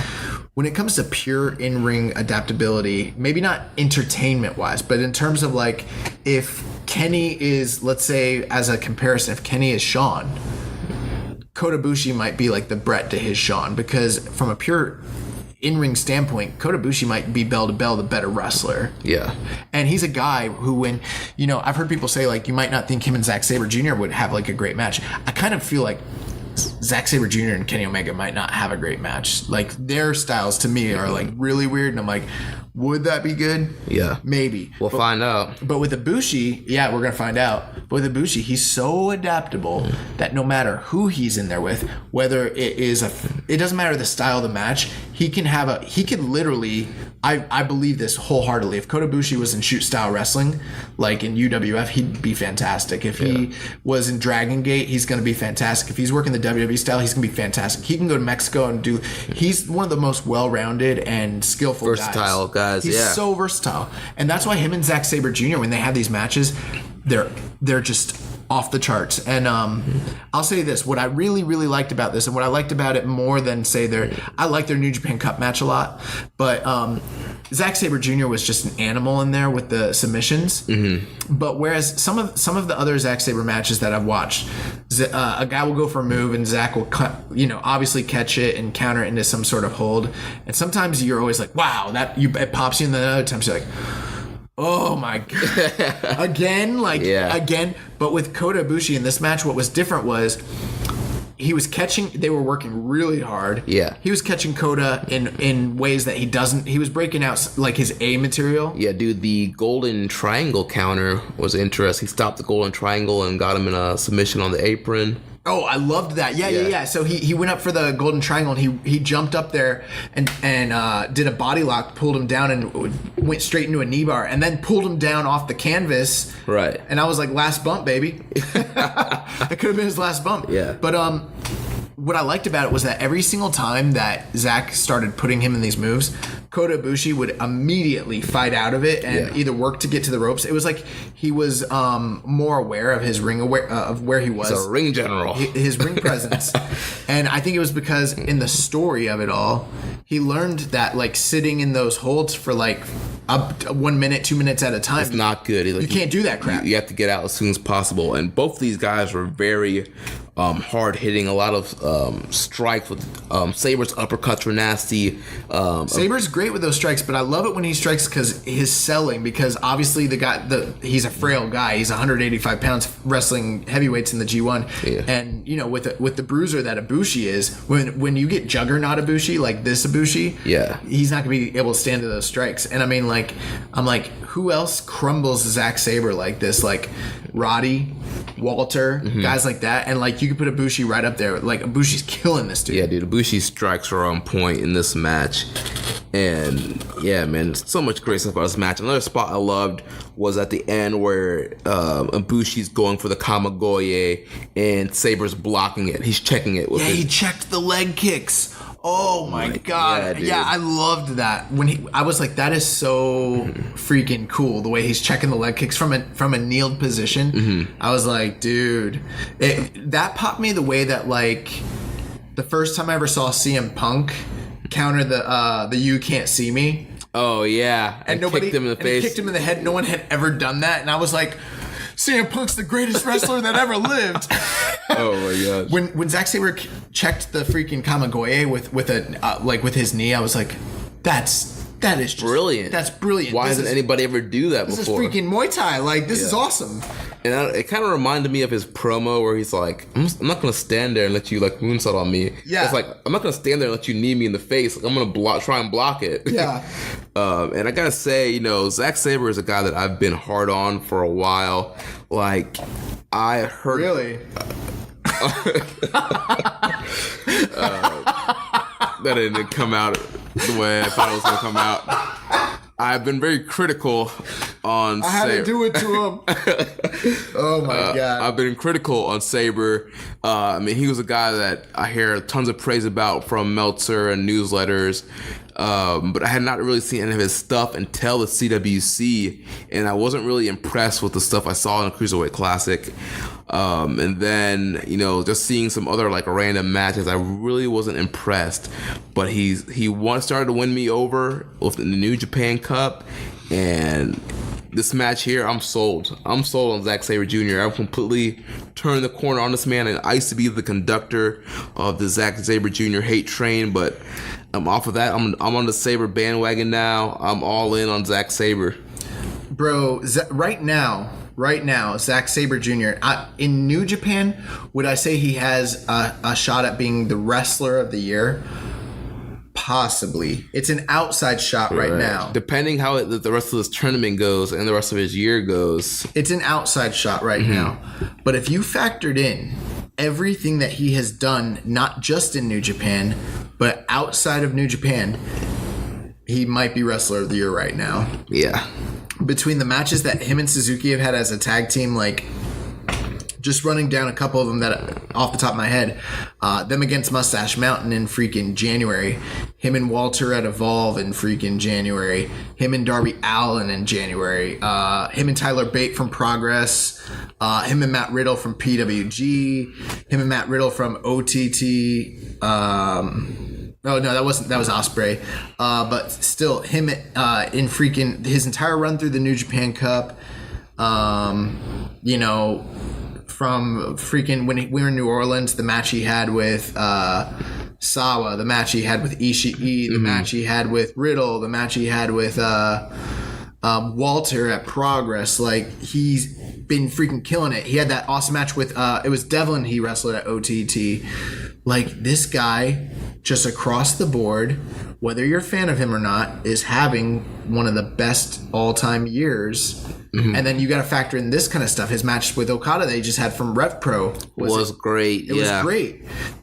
So, I mean, he's killing it this year. And this match with Ibushi, again, another banger.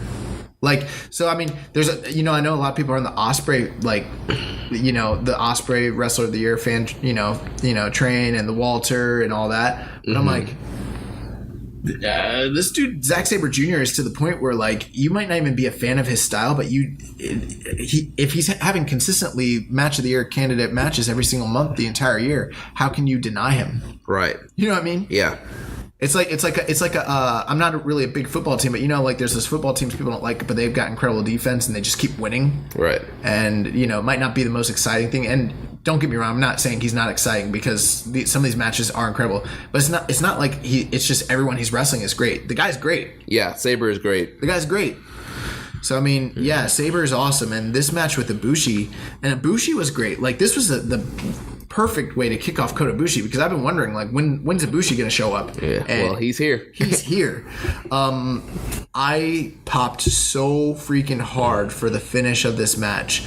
So, like, basically Ibushi countered, so he got caught with the triangle choke, and he countered it into the last ride powerbomb, which that's what he won in their first match with. That's what he beat him with. Right. And he gets a close near fall. Sabre basically kicks out, and then he counters a head kick into an octopus. He ties up both arms. I think he calls that the impossible lock. And then Bushi basically counters out of it, and they fall into, again, he knows exactly where he is. He falls into the ropes.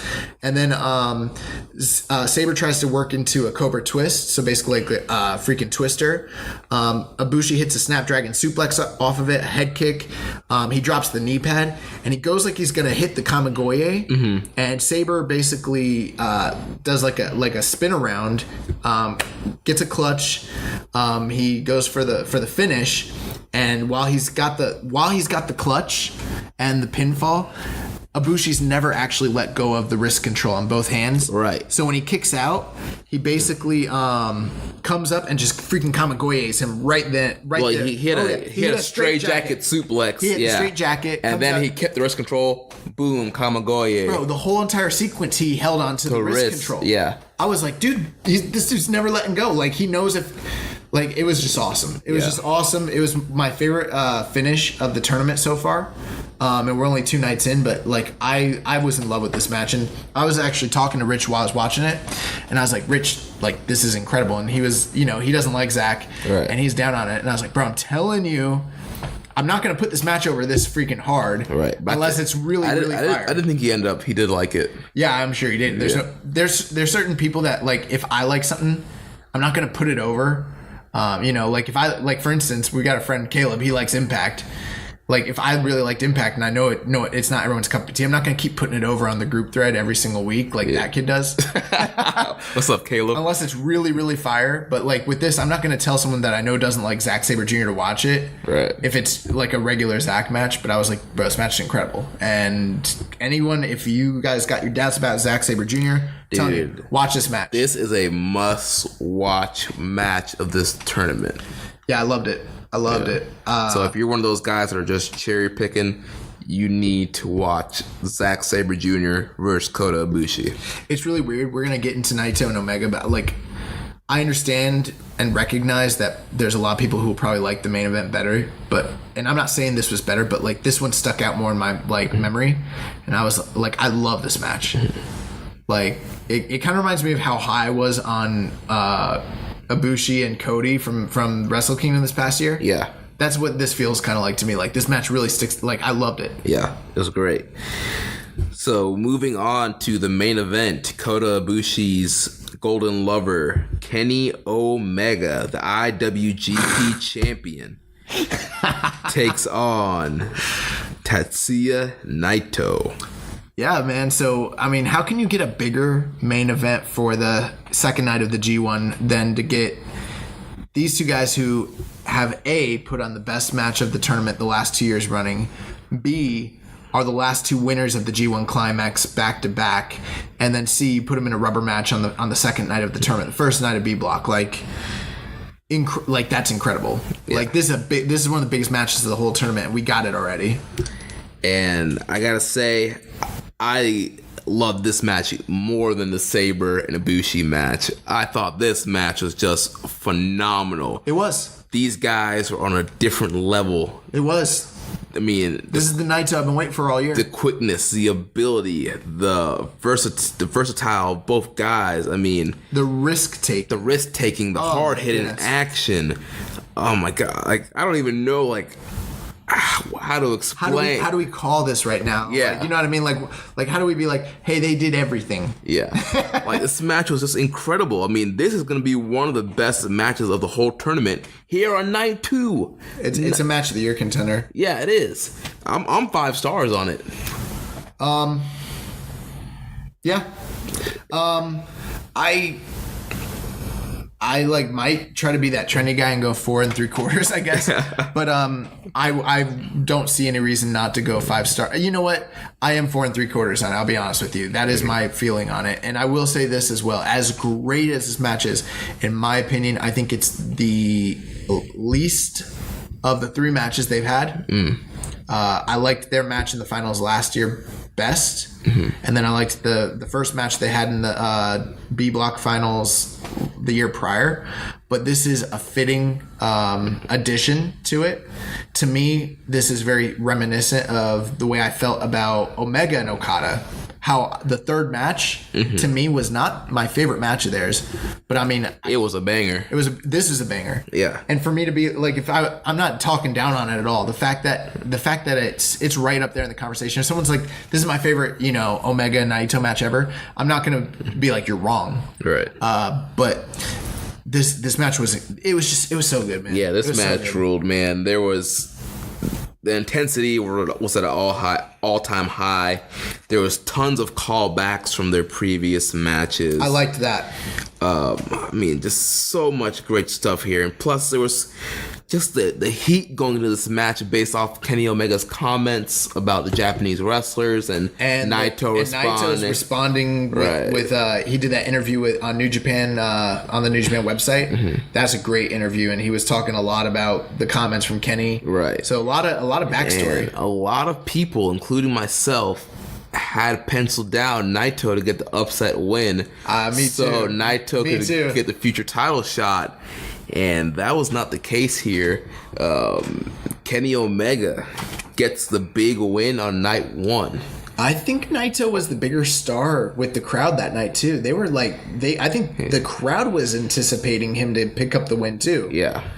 Well, I think it was kind of a mixed crowd reaction. I'm not saying it wasn't mixed, but I'm saying that I think overall, if anything, it was like maybe 60-40, but by the end of it, the anticipation that Naito might beat the IWGP champion and the expectation that was probably what people thought would happen, you could feel the anticipation. When he hit that Destino, that running Destino, the crowd lost their crap. Yeah, dude. I thought that was a finish. Yeah, me too. When he hit the running Destino, I was like, oh, it's over.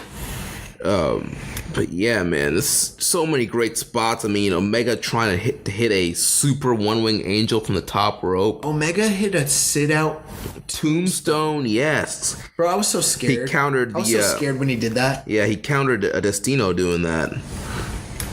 Yeah, he hit a freaking sit-out like tombstone, and then the J Driller. Yeah. Are you kidding me? Are you trying to like this? He wants to end this man's career. This is personal now. And then personal, huh? Yeah, it's personal. And man, of course, the V triggers. I didn't keep count on this match, but there were plenty of V triggers all throughout. They were just devastating.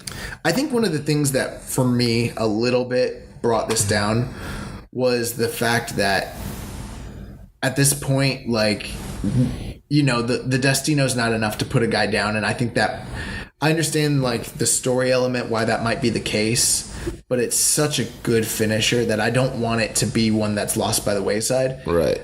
I feel like maybe I'm misremembering, but I feel like in the past there've been, I don't know, maybe it's that whole WWE like style of like spamming finishers at the end that makes a great match. Yeah. And I'm not one who always prescribes to that, but because of the work they've had in the past, I think maybe the reason I might be a little down on it is because I was expecting more, not finisher attempts, but actual finishers. Right. And he only hit him with the one Destino, and then he got pinned with one one-winged angel, which obviously Didn't he hit him with a couple of Destinos here? I thought it was just one. And I feel like that was one of the things where I was like, huh. Like, you know what I mean? Like, I felt like to get it to that next level, maybe do another one. I don't know. Yeah. But I am like, I'm still very high on it. I mean, if, you know, 4 3/4, 5 stars, whatever, like, it's a match of the year contender. It's one of the best matches this year.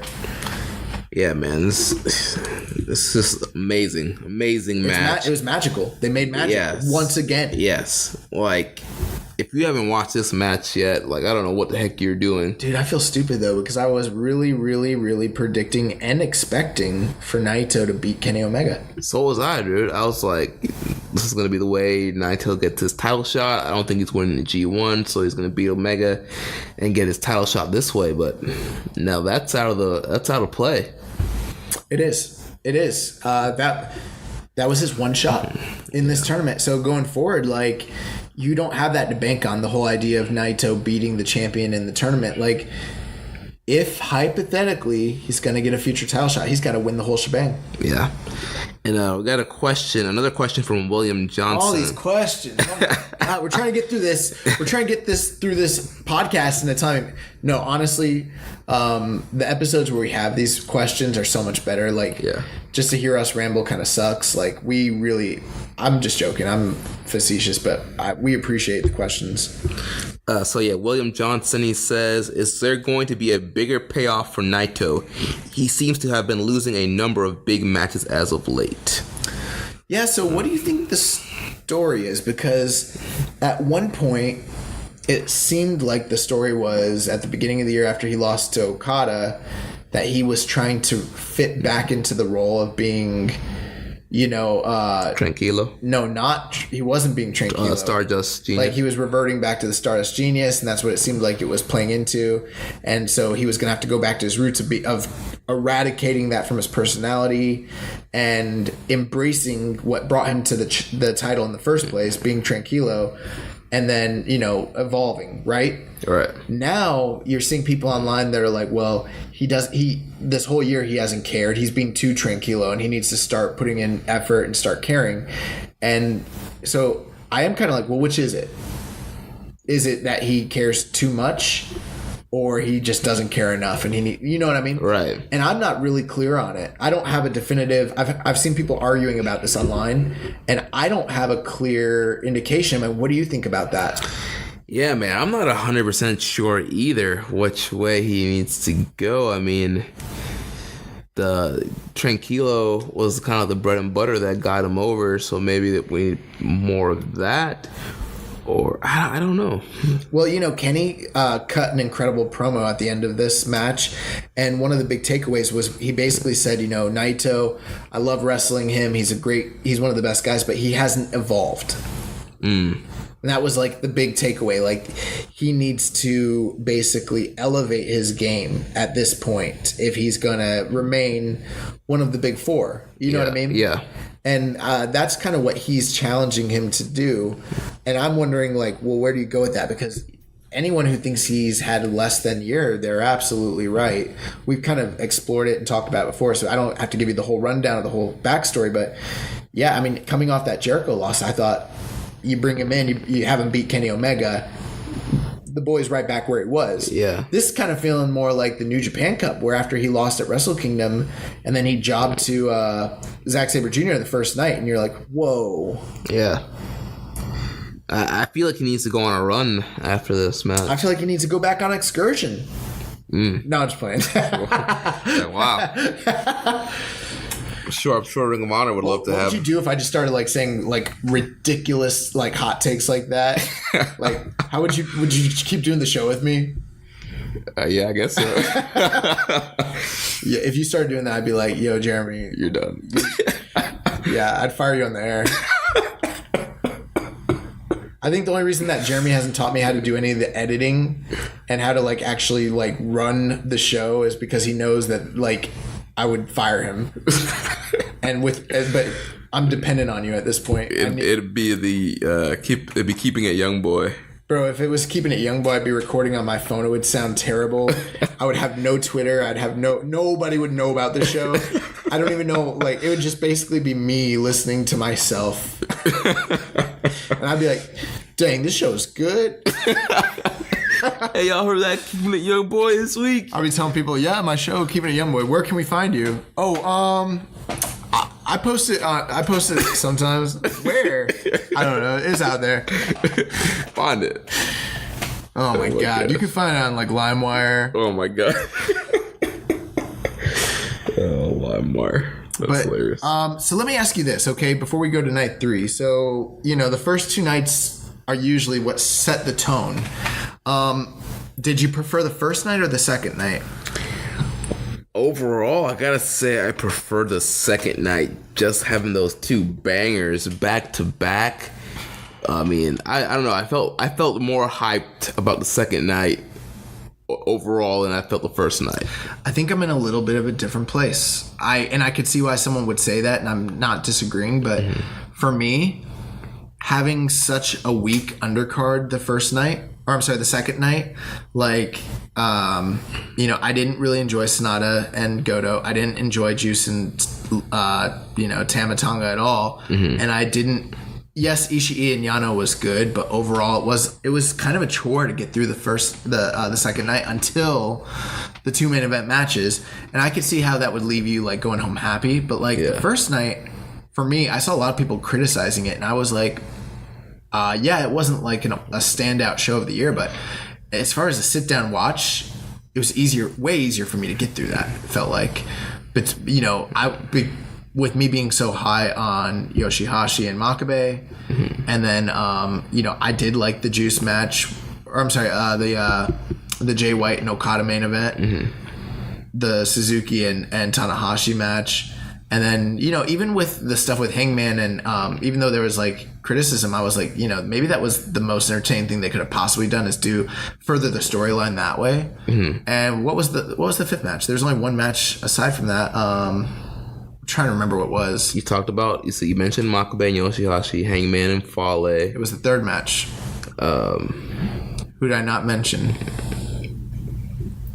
Third match. I'll take a look. Yeah. We just talked about it. Yeah. Well, it's hard to keep like all these different matches. I know. Elgin and Evil. Yeah, and then Elgin and Evil, which even though I was kind of down on it, I thought it was better than almost all the undercard matches on night 2. So for me, as a viewer, sometimes just the consistency, even if it's not match of the year. Consistency. Yeah, sometimes just the consistency of having good matches like that. When people were like, oh, well, they didn't have a match of the year candidate the first night. I kind of liked the first night a little bit better, even though there was 2 outstanding matches. Like, night 2 was hard to get through for me. I don't know. For night 2, I really enjoyed Yano and Ishii. I did too, but it was like a throwaway match. It was 8 minutes. Yeah. There was some cool stuff. I don't know. For me, I don't know. I enjoyed that match maybe more than a lot of other people. I thought that was, I love that Yano Ishii match. Yeah, you're really high on it. I'm high on that match. I don't know. Serious Yano got me, man. And then Goto and Sonata, it started off slow, but I really enjoyed the closing stretch. I like it. I was down on Tama and Juice, and then those 2 bangers, man. I don't know. Night 2 was a good watch for me. Before we move on, one thing. So we're gonna move on to night 3 here. One thing I will say, you don't have, if you're a first time listener, it's your first G1, you don't have to watch everything. But I would say, I think we've watched everything so far, right? Like even the undercards. I didn't watch the undercard for night 2. Well, we've been watching, a lot of the undercards. But night 1 and night 3, I watched the whole thing. The undercards have been pretty interesting in terms of like, kind of like getting a feel for what's going on. Like, for instance, on night 2, you didn't have to watch the undercard, but like leading into the main event with Tanahashi and Jay White, there was that attack from the chair on his leg, which played into the storyline.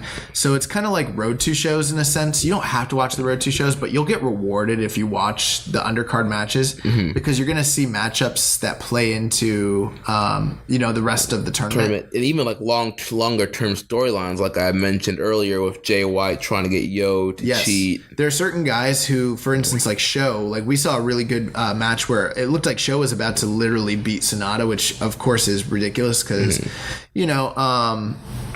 not going to have that happen during the G1 if Sonata's in the G1. Right. But there are guys who, like Chase Owens, his matches with Kenny Omega have been really, really good. We've got 2 awesome tag teams right now on the tour from Suzuki-gun, basically, having Desperado and Suzuki, and then having Zack Sabre Jr. and Taka. Like those are 2 like if I was going to put 2 tag teams together for a tour like this, like those are the 2 I'd put together. Right. And I'm so glad it's not like Taichi and it's not Iska Killer Elite Squad. It's not Kanemaru, so it's like it's pretty cool. So I just said that to say, like, hey, if you are a diehard fan and you're watching, trust me, you'll get rewarded from these tag team matches. They're not just all throwaway matches. They are playing into the you'll get a broader like idea and spectrum on what's happening in the tournament by watching those matches. And then also another thing that's been happening, God has been picking up tag wins. Yes. Which makes me think that the direction's going to be God versus Young Bucks. And it's funny because you and I have been talking all year, like, where's God? What are they doing? They've always been one of the biggest main staples of the heavyweight division the last few years. And all of a sudden, they're back. Yeah. And whether Tama Tonga like gets a title shot or whatever, and he probably will, but it's like they are making a quiet little run for themselves on this tournament, and also building heat for them, for Tama going into the rest of the tournament. So yeah. Just a thought. Yeah. You might want to check out those tag team matches. You don't got to if you don't have the endurance to. I know it's tough. I probably won't watch all of them, but trust me, this company, they reward you for that stuff. Yeah, and a great resource if you want to kind of figure out what's going on in the tag matches and don't want to watch. I would highly recommend to check out Joe Lanza on the Voices of Wrestling podcast network. What's he doing? If you subscribe to their Patreon, he's doing G1 recaps every day for each show. He's covering the tag matches too? Yep, he's watching everything. So that's a lot of work, man. Yeah, he gives he gives you the highlights of what's happening on those tag matches. So, I've become a big Joe Lanza fan. I gave him a little taste. I threw my $5 in. I'm getting the G1 coverage every day. Nice. So we don't alwaase put over other networks, but I'm a big fan of Voices of Wrestling Podcast Network and Joe Landa's work. So go give Joe Landa a little taste. Throw down $5. What are you gonna do with those $5, man? Give him the $5 and get that G1 coverage. Yeah, absolutely. I had a guy today ask me for money. He was like, "Can I get something to eat?" And I was like, "Nah, man, I gotta give this to Joe." I know you're trying to get a taste, but I gotta give that taste to Joe. You know what I'm saying? Yeah. And he was like, "I feel you." Oh man! All right, so ready to go on to night 3? Yeah. All right, we kicked off with Big Michael Elgin against Hangman Page. Both of these men coming in with 2 points. Oh, before we move on, we didn't talk about this. Hangman Page has his own music now. Yes, so Hangman Page, he debuted this music actually at the Ring of Honor Best in the World pay-per-view last month with his street fight against Punishment Martinez. Whose music was he using before? He was just using the generic Bullet Club music. Yeah, just a Bullet Club 444 live. So you guys might not know this about me, but like I am a gigantic cinephile. So, a couple years ago, I probably like last year or the year before that, I just really started delving into spaghetti westerns, the Django series, the Fistful of Dollars series, all the freaking stuff with Clint Eastwood and a lot of the stuff that like Tarantino's done, stuff like that. And with that being the case, like this Hangman Page theme is something that fits right into that genre, and it fits his character. But like, I love the music. I love his theme. Yeah. Like I really, really, really, really like his theme. Like it reminds me of what's that movie? Once Upon a Time in the West, I believe is the name of the movie. It's the freaking epic spaghetti western. But yeah, I really, really, really like his new theme song. Like it sounds just like something that could be in a freaking, like in Django or like a Tarantino film. Yeah. It's awesome. All right, so yeah, he came out here against Michael Elgin, and I really enjoyed this match. I thought this was a very, very good matchup between these guys. Yes, Once Upon a Time in the West is the name of the movie. Gotcha.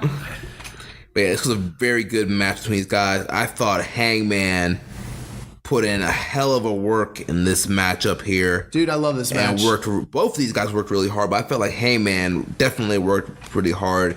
And you can tell that he's starting to get over with the Japanese crowd. There was definitely one point in the match where you heard clear Hangman chants. So he's getting over in Japan. He's working really hard, having some great matches. Him and Elgin was a great opponent for him, man. And, we consistently say this, like, Elgin is one of the most consistent great workers in New Japan. He's not always getting the push, but like night after night, match after match, this guy brings it. And you really, no matter what your stance is on with him and, his personal issues, things like that. And there are definitely people who have issues with him, especially with the controversies from this past year. But like, when it comes to bell to bell, when it comes time to like put it down in the ring, like that guy puts it down. And Hangman was making everything that Elgin did look like money. Yeah. Like every single shot that he took, there was that moment where he was they were doing the elbow exchanges, and then Hangman was getting dropped and he kept draping on the ropes. And, like his facials, I was like, dude, Page is money, bro. Yeah, dude, this guy, he's a star. Page is money. Like, there was a time where I thought Page was so regular. Thought he's vanilla? Yeah, I thought he was vanilla. I was like, why is he in the freaking... When he got brought in the Bullet Club, I was like, why? Like, he sucks. And I was like... They brought... It was right at the same time Adam Cole came in, and I was like, they got the wrong Adam. I literally thought that. Yeah. But now I'm like, Hangman Page is great. Hangman Page is awesome. And there's also a little history between these guys. They've wrestled each other 3 times before this, all in Ring of Honor, with Elgin beating him 3 times in a row. That must have been a long time ago, right? Because, I mean, Elgin's done with that company, has been for a few years. Yeah. So, I mean, a lot can change in that time. Yeah, definitely. I think it was pre-Bullet Club Page. But yeah, so they had this Ring of Honor history. Speaking of elbows, what about the elbows that Elgin laid into him? Oh, dude. How does he not kill people? vicious, dude. How does he not kill people? I literally want to know. Like, I don't understand. We need to get Aaron Nova over here again so he can show me how guys take these elbow shots. Because I'm like, especially when he pulled the elbow pad down, just bam. We talk all the time about the noise that, like, when Suzuki hits a guy, what it sounds like, or Shibata. Yeah. But, like, Elgin's right up there with any strong style, quote unquote, guy. His elbow strikes are so freaking, they're killer, bro. Yeah. And I mean, he has to really be laying in because Page's whole entire like collarbone was just bruised to the gills. Yeah. And of course, Page was hitting his shooting star dive from the apron. That was awesome. Standing shooting star in the ring. I mean, this guy was just doing. There was one point where he tried to go for that flip in, the buckshot lariat. Yeah, is that what he calls it? Buckshot? Yeah. He tried to go for the buckshot lariat, and Elgin killed him. Yeah, Elgin cut him off and just like hit him with the freaking Dr. Death, like. Yeah, Dr. Bomb. It was awesome. Yeah. And a great finish to this match. Splash Mountain Bomb for a near fall, which he used as part of his finishing sequence in the first match. But then he hits the Buckle Bomb, Tiger Bomb, then an Elgin Bomb, and got the win. That's one of the only things. Sometimes I feel like Elgin just overkills. Like, why? Why are you doing so much? Bro, like, how about one power bomb tonight? Nah, bro. I'm going to hit you with four power bombs. 4 variations. What's your finish, kid? I hit him with 4 power bombs. Oh, my God. Oh, man. Like, there is that old school fan of me, like, that, like, harkens back to the days of, like, Jumbo and you know, I'm like, well, you know, Jumbo used to hit guys with like 1 power bomb. That was it. Like, and they died. Big Daddy Cool Diesel hit people with 1 power bomb. I was just about to say that, and they died. They died death. And you know, Elgin's like, no, man, you're gonna kick out of Splash Mountain, and then after that, I'm gonna hit you with a Tiger Bomb, a Buckle Bomb, and an Elgin Bomb. Yeah. And Adam Page is like, all right, yeah, cool, whatever you say, Mike. Like, so, like, my God. Yeah. But this and you know what? That finish wasn't like why I'm popping for this match. If you want me to be completely honest, if he killed him with the Splash Mountain, I probably would have been like been just as high on this match. But I don't know. I felt like it's too much. Like, why you gotta? It's just one of those, like, you just killed Adam Page. It's one of those 2K moments where, like, you stored like 3. No, it's that indie mindset, bro. Yeah. It's that indie crap where it's like, just keep kicking out of crap. I'm gonna hit you with 4 power bombs. Like, why? I don't know why I'm so critical on it, but I'm like, you don't need to do that. Like, you know, Suzuki hits a guy with a gotch and they're dead. Right. I'm a big proponent of that. You know, you hit a guy with your finisher, they die. I guess he just really wanted to make sure. I guess. But so yeah. But to me, that, you know what that screams to me? Upper mid card. It doesn't scream. I'm serious, bro. It doesn't scream world champion. Doesn't scream main eventer. No. What main eventers out here hitting guys with 5, like, you know, finishers in a row? You know what type of main eventer that is? An indie main eventer. Not a guy in a major company. Yeah. I'm just saying. But Elgin, with his Beretta power bombs, he gets the win here. So now he's up 2-0, 4 points for Big Mike. Yeah. So Elgin is off to a great start. That brings us to the next match: Yoshihashi versus Evil. Yeah. Yeah, this was a match. Yeah, man. To me, this was just. It was fine. I'll start by saying this. This was, to me, the least of the nights we've seen so far. I know we're still early. Wasn't a terrible night, but we got what I would say before we move on, and I'm just going to spoil it for you guys. Hangman Page and Michael Elgin's the match of the night, by far. If you're cherry picking, watch that match. Yoshihashi versus Evil, we can talk about it here, but I would not recommend it necessarily. Right, like you could skip this if you really wanted to. They are doing some great storytelling with the idea that Yoshihashi is struggling, to figure out a game plan to put top level guys away. He's really like dedicating himself to like that crappy butterfly lock that we hate. Mm-hmm.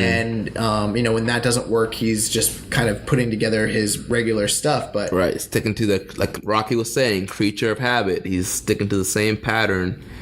But Evil's such a durable guy. Like, he really couldn't do anything with him in this match. This was okay. I thought the opening sequences were probably better. It slowed down in the middle.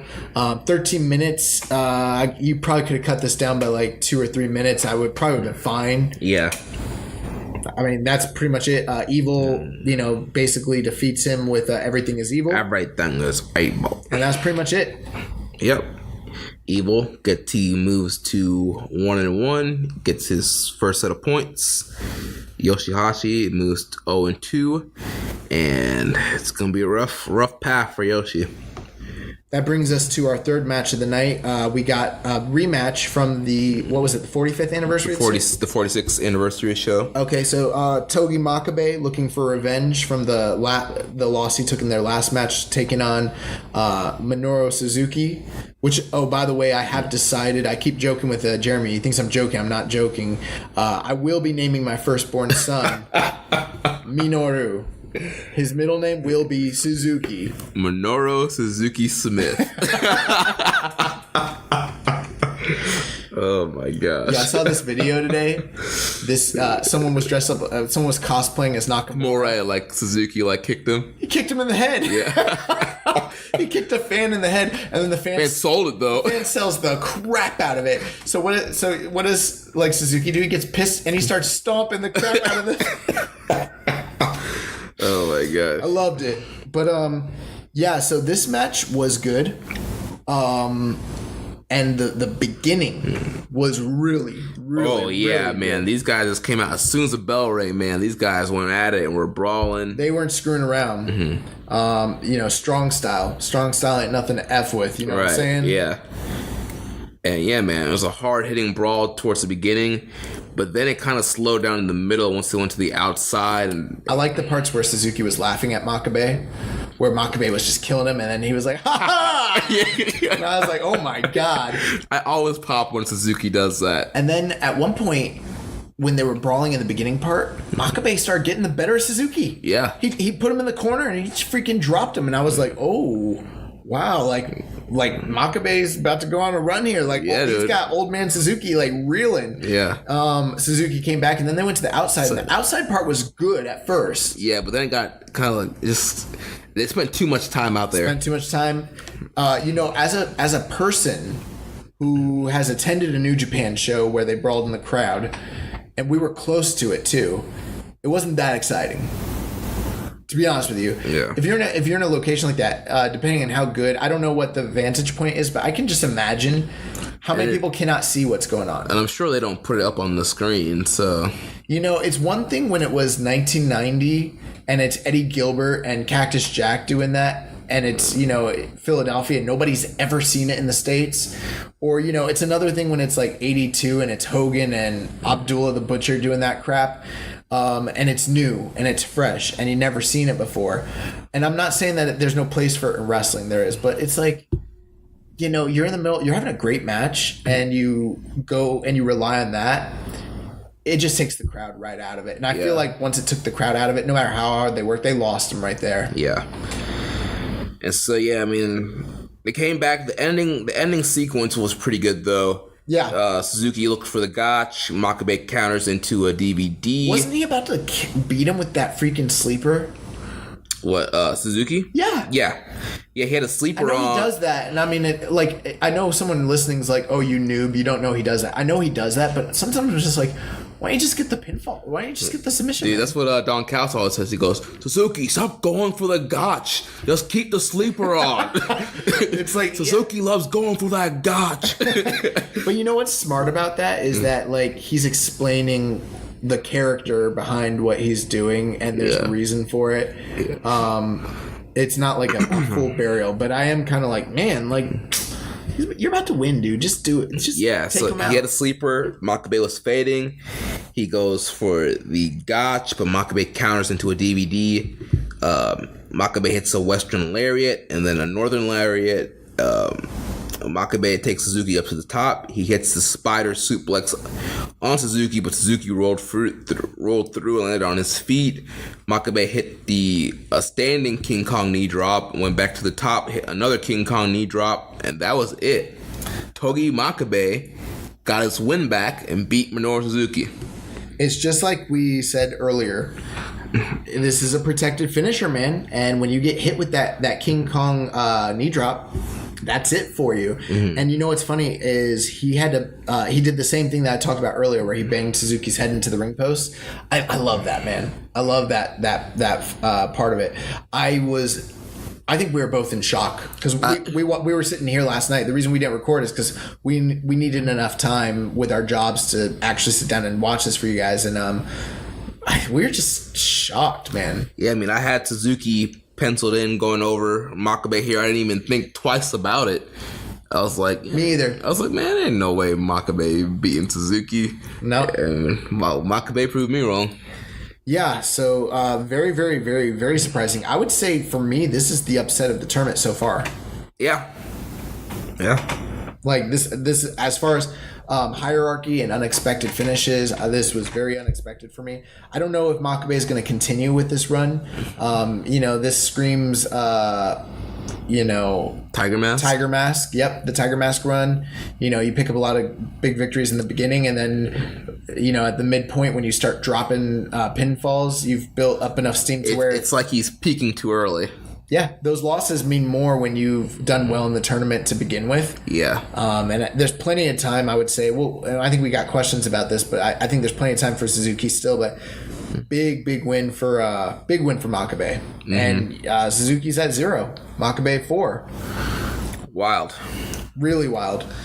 So next up we have Kazuchika Okada against Bad Luck Fale. What do you think about this one? This was not the best Fale Okada match I've ever seen. These are two guys that I think work well together too. If anybody can get a great match out of Fale, I've always felt like Okada's that guy. And I don't know, man. Like this just didn't work with me between the interference, between Kokada, between the pants, between Makabe's lost the weight, and that's great. But you mean Fale? Oh, my bad. Wrong big guy. Fale's lost a lot of weight, and he's looking slim. He's working the same. Yeah. And, it's not like I expected an overnight transformation where, like, all of a sudden he starts hitting planches. I don't think he's going to be Darby Allin or, like, Will Ospreay or anything. Yeah. But, I would almost expect, like, with the reinvigorated, with him being more healthy, maybe that would translate to a better work rate or something. But right, and especially this wasn't that. He's part of this Bullet Club storyline now, so you think he definitely be wanting to have like a top performance, but it's just overall, it wasn't a bad match. Yeah. In terms of like because of the characters involved, and it's Okada and Fale, and Fale is one of those guys we've talked about in the G1. He always does well. If he hits you with the freaking bad luck fall, another protective finisher, you die. Go imagine that. You know what I'm saying? Like going back to my Elgin point earlier, Fale might not have as good of matches as Elgin and all that, but like if you had to ask me like who I think has more hierarchy in the company, I almost feel like Fale does to a degree. Either the bad luck fall or the grenade. You die. Yeah. What does Michael Elgin do that makes you die? That's a guy who, if they want to book him as a monster, he should have some sort of finisher that kills people. Well, he has the burning hammer. No, F that. Like he shouldn't even be using that. Why do you hate it so much on him using the burning hammer? I don't know, man. I feel like it's hard for people who haven't. I don't want to call you out, but I feel like if you haven't watched like '90s All Japan, it's hard to understand that like no one should be using that move because it's like okay, Kenta Kobashi only used it like 7 times his whole career. It's like the most revered and reserved. You only pull it out for the biggest matches, and the way it's supposed to be done, it's supposed to look like it pretty much kills you. Yeah. And the way he does it, it is a little bit safer, and also it doesn't. It's a flapjack basically the way he does it, and they call it the burning hammer. So it's really not the burning hammer. I know he only busts out every once in a while, but I'm like, dude, it's Kenta Kobashi's ultimate supreme mega finisher that like he only pulled out 7 times. I don't think people should be using it unless like there's some sort of real when I've seen Elgin pull it out in matches that he didn't need to pull it out. There's no levity or gravity behind him using it. So that's when I'm like, it's a cheap pop. It's a cheap pop. It's like What can we think of as like who has like a mega finisher in the States that you're like, why are you using that? I mean, maybe it's not to the same degree, but I almost feel like, for a while, at one point, it felt like if you used a tombstone and it was Taker's like thing, and then people kicked out, it's like, why are you even using that? Yeah. It's very similar to that. Gotcha. So yeah, I think it's bullcrap. I don't think Elgin should use that move. He doesn't do it right. But with this, going back, we got way off topic. Yeah, we did. There was that one point, though, where Fale got tossed off the top rope like he was freaking Ric Flair. Oh, my gosh. Yeah, he barely got over. I thought we were going to have a Hiromu Takahashi moment. Yeah, dude. Oh, my gosh. I really thought he was going to die. Luckily, he got over.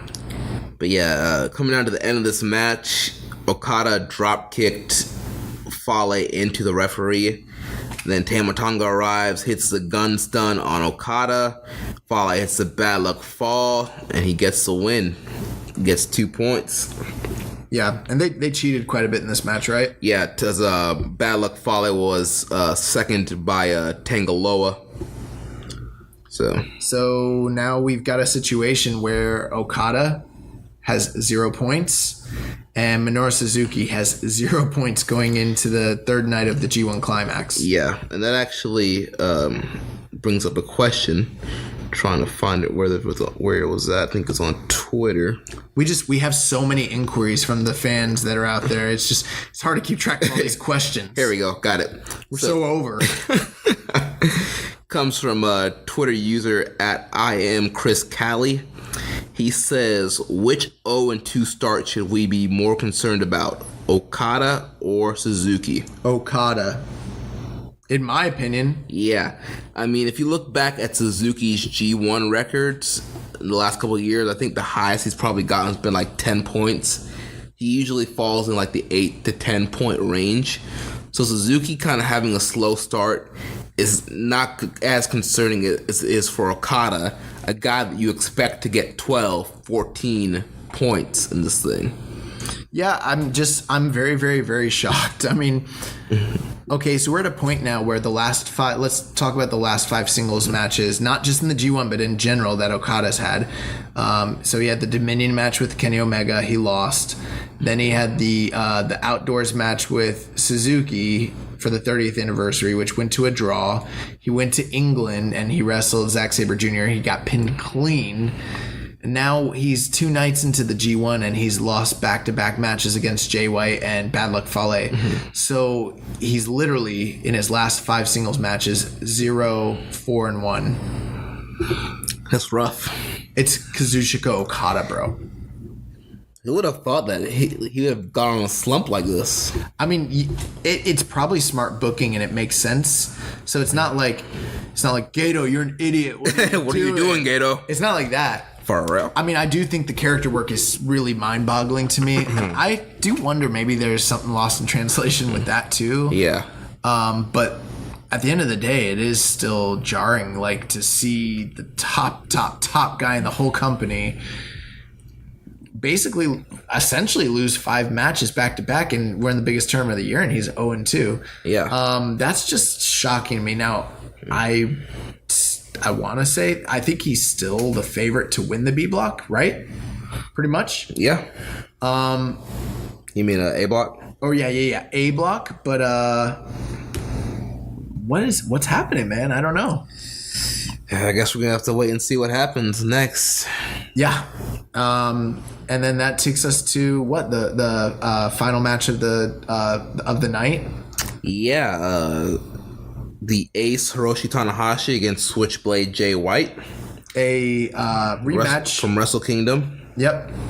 And so this was kind of cool because it gave us a good idea of how much Jay White has grown in terms of character from their first match back in January. You know what I mean? Right. And I mean, it just goes to show you with his positioning, you know, New Japan has big plans for Jay White. They see him as a top star with the billing that he's gotten and just his record. I mean, he's beaten 3 of the last 5 IWGP champions. How about Jay White coming out and kind of jaw-jacking with Rocky, and every night that he's been out there, him coming over to the commentary table and making comments to Rocky. Yeah.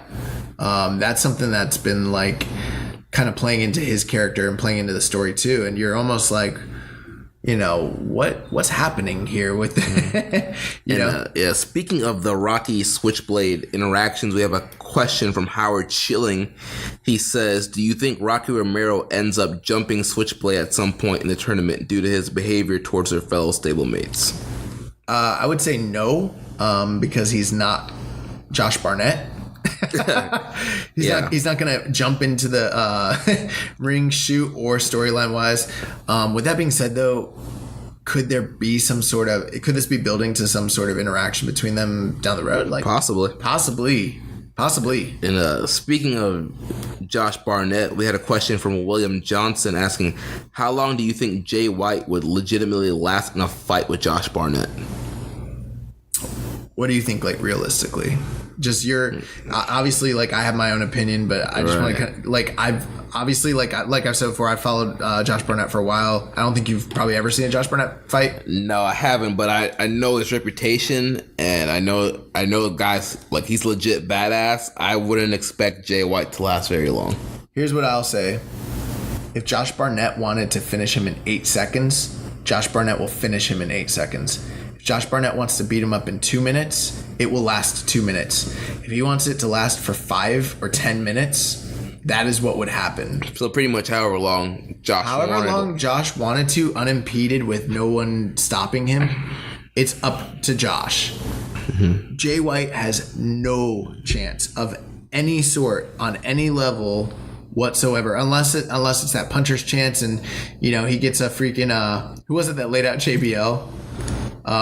Joey Styles. Oh yeah. Joey Styles knocked out JBL. Yeah. I mean, you never know. I mean, anyone can. But if it was a real fight, 99 times out of 100, Josh Barnett would kill Jay White. Like, no, it's not even a fight. It'd be like an adult man beating up a toddler. Literally. Yeah. That's how real Josh Barnett is. But back to this Jay White match here. I didn't like it as much as I liked the Okada match. I definitely didn't like it as much as the Okada match. I didn't like it. I didn't even like this match, bro. Very disappointed. Yeah, I thought it was fine. I started to think it was fine, but I've had a day to resonate and reflect on it, and the more I've reflected on it, the more I've been like, I didn't like this match. I had a big problem, and I think you'll remember I said this during the match. Like,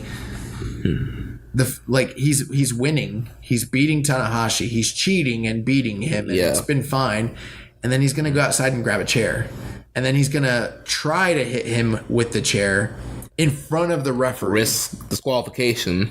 It's not even risk it. He's trying to get disqualified. Yeah. It made no sense to me. None whatsoever. I don't understand that. It's not good storytelling. It's just stupid. Yeah. At that point. And then Tanahashi turned around and did the exact same thing. And I think they're trying to sell like the hatred and the heat. These guys don't care. But that's dumb. I don't think there's enough heat behind this match. It's not a blood feud. You know what I mean? Like, it's not personal enough. It just literally, it's just a way for them to introduce a chair for the sake of introducing a chair. Right.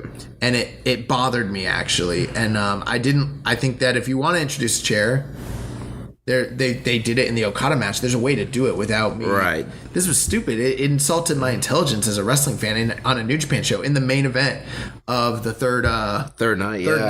Yeah, stupid. This was a weak main event.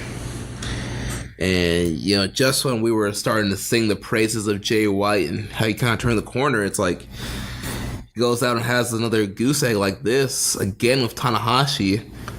Yeah. And it's interesting because you've got two sides to it. As far as getting heat, as far as telling stories, as far as character work, the guy's fantastic. As far as having great matches, he's had a couple. I'm not taking that away from him. But in terms of consistently delivering, I gotta say no. I gotta say it's not up to the working standard of a New Japan level working. And the thing is, he can do it. Yeah, he's capable of having a great match. With that being said, also, we talked about how great Tanahashi was with selling the leg. In a vacuum, in that one match is great, but now I'm like, he's gonna be selling the leg every match. It's gonna be like freaking Seth Rollins selling the knee every match. I think you do got to make this the main event with how big it is and all that, but at the same time, and of course, Jay White getting a victory over Tanahashi, no matter how dirty it is, it's big. It's big. I feel like Nostradamus in the fact that last week I think I surprised you when I said I thought he was going over both nights. Yeah, I didn't see that happening. That's the thing. I don't remember what predictions I made. I will tell you guys this. I didn't do a pick'em. I didn't do a bracket this year. And I think one of the reasons that I said I wasn't going to was because, and I told you this, right, Jeremy? I've said it several times. I'm like, dude, I got a weird feeling about this G1. I don't think I can predict it. I think that everyone who's saying that Okada Naito is going to be the finals, they're probably right. That's the most likely scenario. Will we get there? Most likely. But if we ended up with something weird where Jay White was in the finals, as weird as that, as bad as that sounds right now with how much interference or like how much shenanigans are going on, right? I'm like, this feels like the year where they don't do a big four. Maybe they do something weird like that. I'm not predicting that. I'm just saying that look how unpredictable this tournament has been already. If I feel confident about something, then I'll stand on it. And last week I stood on this and I said Jay White is going over both nights against Okada and Tanahashi. Did I not? Yeah, you did. And I won't take a victory lap unless it's well deserved. I feel like I deserve that victory lap. Yeah, you do. In terms of the whole tournament, I have no clue what is about to happen. And I feel smart for not making picks because I'm like, dude, I don't know how to predict this freaking tournament. It's so unpredictable. And they're proving me right by doing crazy booking. And I'm like, what if Tama Tonga does end up in the finals? It's at this point, anything's possible. At this point, anything is possible. So yeah, I wasn't a big fan of this match. It went 24 minutes, bro. Oh yeah, my gosh, yeah, it went way too long. I wasn't this night. The only thing that I would really even give a recommendation to, and it's a pretty big one too, it is Hangman and Elgin. Oh yeah. I would say if you're watching for storylines and the big moments, this is probably a really big moment. You probably do want to check it out. But dude, there's a lot of just shenanigans. It was a slower pace. There was some cool stuff, but overall, I didn't think this gelled well. I don't know if maybe Tanahashi and Jay White don't work well together because this is the second time that we've kind of got a dud out of them. But I was disappointed. We had a question from @JarOfPeanuts on Twitter. He says, I hadn't even thought about it at first, but do you think at this point Jay White will win his block? He's beat both aces, though he still needs to go through Suzuki, Evil, Mike, and Fale. I don't feel like Jay will lose to either Yoshihashi or Page. We haven't done a proper... we didn't go through and do a proper preview of the G1 or necessarily, all the blocks and say, hey, this is what we think is going to happen. Here's the competitors and all that. We didn't do that this year, pretty much, right? We had a G1 preview show. But it was like we just talked about what matches were coming up, but we didn't do a whole predictions and all that sort of thing. Kind of like what we did with the, with the New Japan Cup or what we did with Super Juniors. Yeah. With that being said, with the two blocks, I mean, what is your overall predictions? Because you and I talked about it. You did your pick'ems. What were you thinking? So my pick'em, I am one of those guys that has Okada winning the A block and Naito winning the B block, with Okada winning overall. But I mean, a huge story element of my picks was thrown out the window on night 2 because I had Naito beating Omega with the mindset that Naito gets that title shot, he will face Okada in the finals, fail to beat Okada again, but he beat Omega, so he would get a title shot at King of Pro Wrestling, get the belt from Omega, and then go back into Wrestle Kingdom, Okada and Naito. Even though he's a champion, he still has to prove that he can beat Okada and beat Okada at Wrestle Kingdom.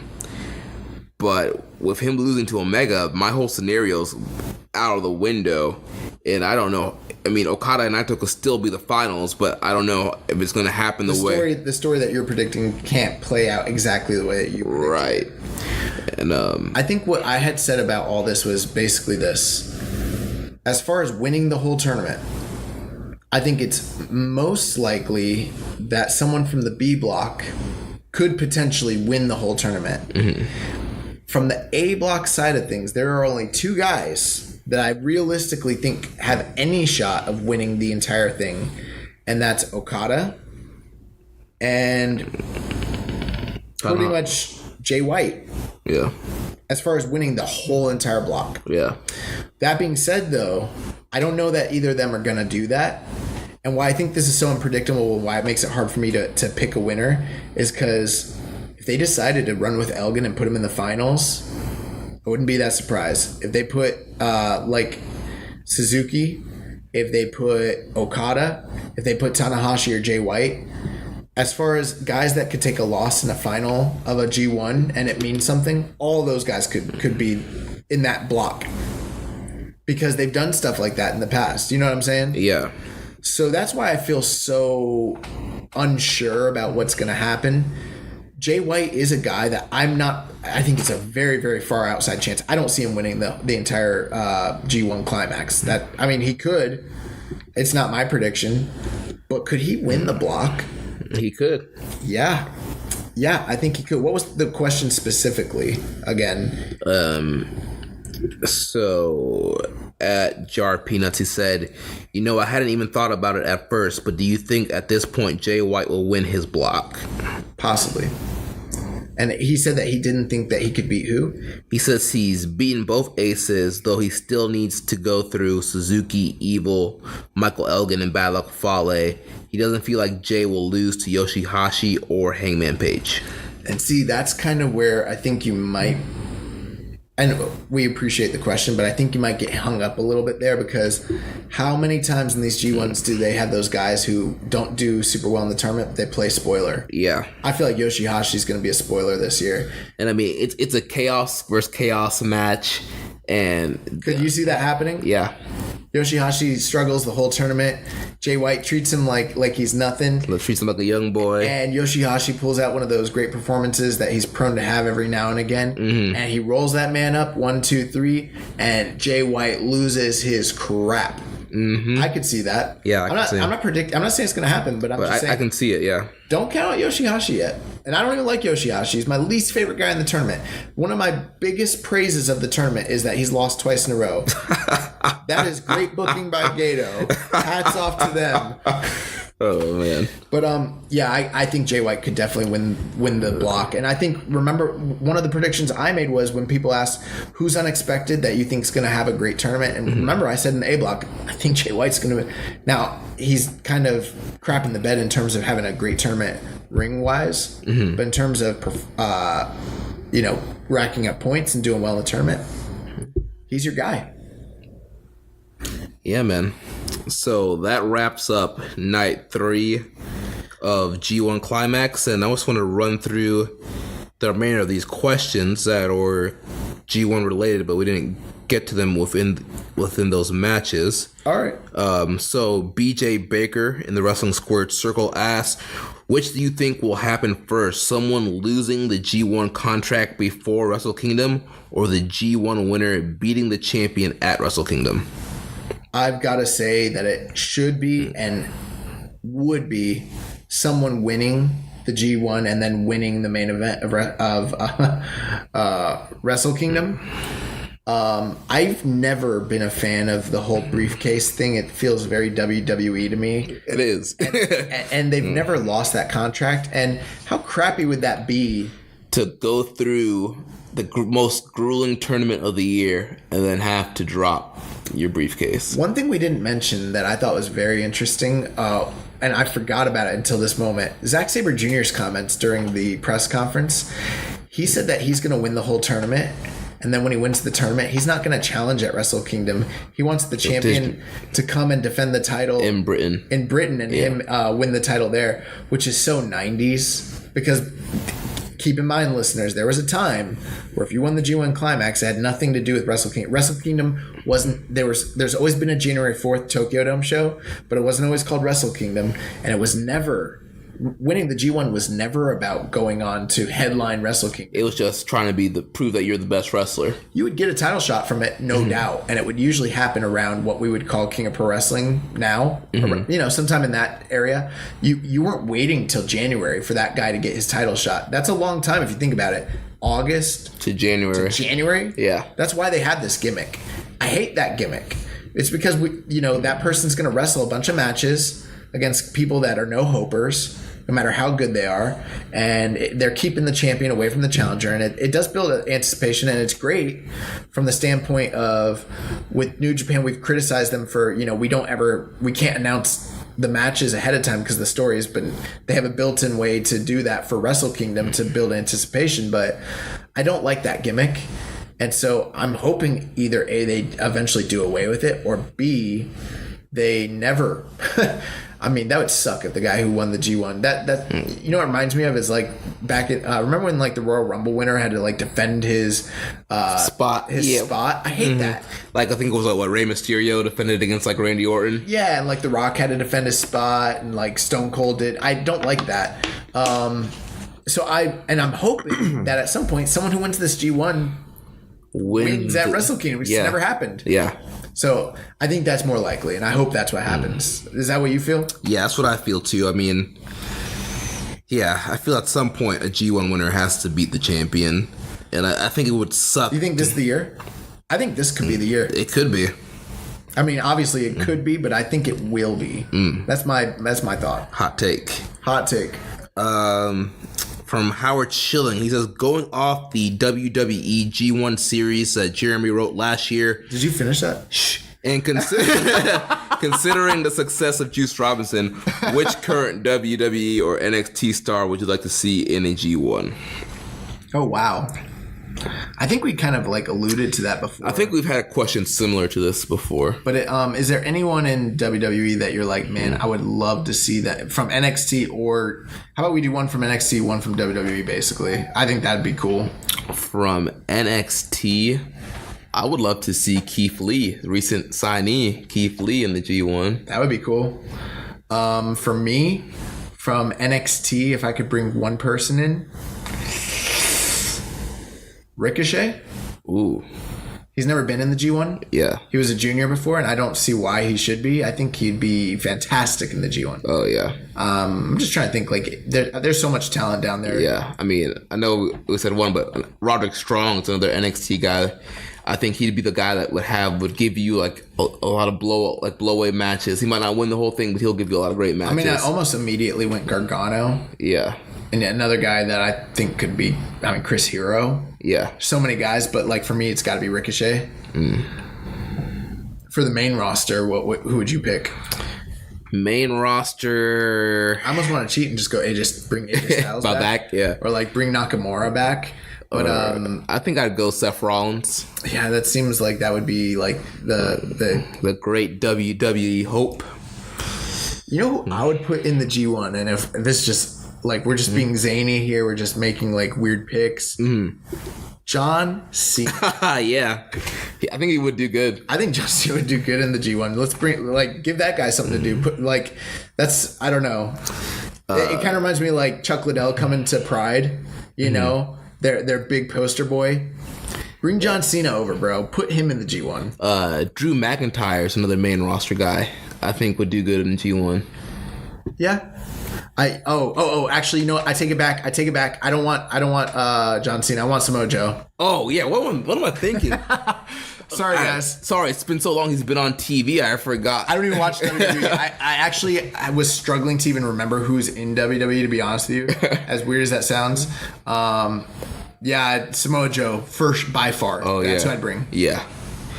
That Joe versus Ishii, Joe versus Suzuki. Joe's a guy who's been in Japan, but he's never been in New Japan. He wrestled in what, 0-1?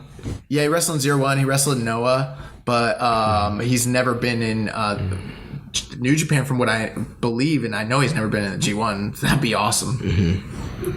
All right, next question from Zach Porter. He says, not really a G1 related question, but do you think you might do a future review of the new Eggshells book? We have not picked it up, but we should probably read that. I hear nothing but fantastic things about it. I saw that it was like the number one book that was wrestling related on the internet right now. It's like number 2 for Kindle. That book is doing really, really, really, really well. I do know, shout out to Chris Charlton and those guys. I know that they have a podcast. I don't know which group he's with. I want to say it's Pro Wrestling Only. But I do see that he has a podcast that's coming up like every week. It's called the Eggshells Companion Piece, and they're talking about certain events, and then just kind of doing reviews on, like, I know they did a review on like different dome shows and things like that. So, well, it's all dome shows obviously, but I hear nothing but good things about the podcast. I've heard nothing but rave reviews for the book. I would love to do that, and I would love to have Chris Charlton on the show as well. I think that'd be a great bonus episode. Moving on, next question. Let's see here. From Gentlemanly Dragon. He says, non-related question for the boys. What's your alcoholic beverage of choice to enjoy on a night out or go watch some Puro? Oh my gosh. Yo, Gentlemanly Dragon, why are you trying to out us, bro? Oh my gosh. I know what it is for Jeremy. What? Bud Light. Yeah, man, I'm a beer guy. I don't really mess around with too much stuff, but I usually just do beer. For a night out watching Puro, I mean, we don't really go out and watch Puro. It's one of those things where like we're here kind of watching it. I'll be honest, like I don't really, it's weird, like I really don't drink while we're watching New Japan. Yeah. But like if we go out, we go to an indie show. Yeah. You might see me with a little something. I don't know. I mean, honestly, I don't have like a go-to drink. I will say that when we were in New Orleans, I mean, it was nothing but straight tequila the whole entire like weekend. Yeah. Also, those I don't remember the brand of beer. They had that beer that killed Baldwin. Oh, Caleb. Yeah. Oh my God, whatever that beer was, it was like 8%. It killed Caleb. And Caleb's a big guy, and I was drinking it too. I was pounding him back, and I'm smaller, and like I'm a lightweight, and they were killing me. Yeah, man. I don't know, Jack and Coke, Jameson and ginger ale. I do like a good Jack and Coke sometimes. Yeah, that after party, I don't even know, what was I drinking out? Oh yeah, I had something weird that after party. Bro, the whole time I was in New Orleans, there's nothing but, there's people who are like hurricanes and hand grenades, and I was like, no, I'll chill on this. What was it? True Religion, or it was Religion tequila. I was drinking. That's all of it. Yeah, but I don't know. We don't get too like messed up when we go watch wrestling. Yeah. Oh yeah, and then if I'm poor, then it Pabst. PBR. Oh, man. Yeah. Or Guinness. I drink a lot of... Yeah, you like the dark beers. Yeah, porters and stouts. Yeah. That's pretty much like my go-to for the most part. I don't really like light beer. It tastes like crap. Corona, ugh. But like, ugh. So, yeah, that's, I feel like out of all the, like social suplex guys, like, I'm the one who's always... Yep.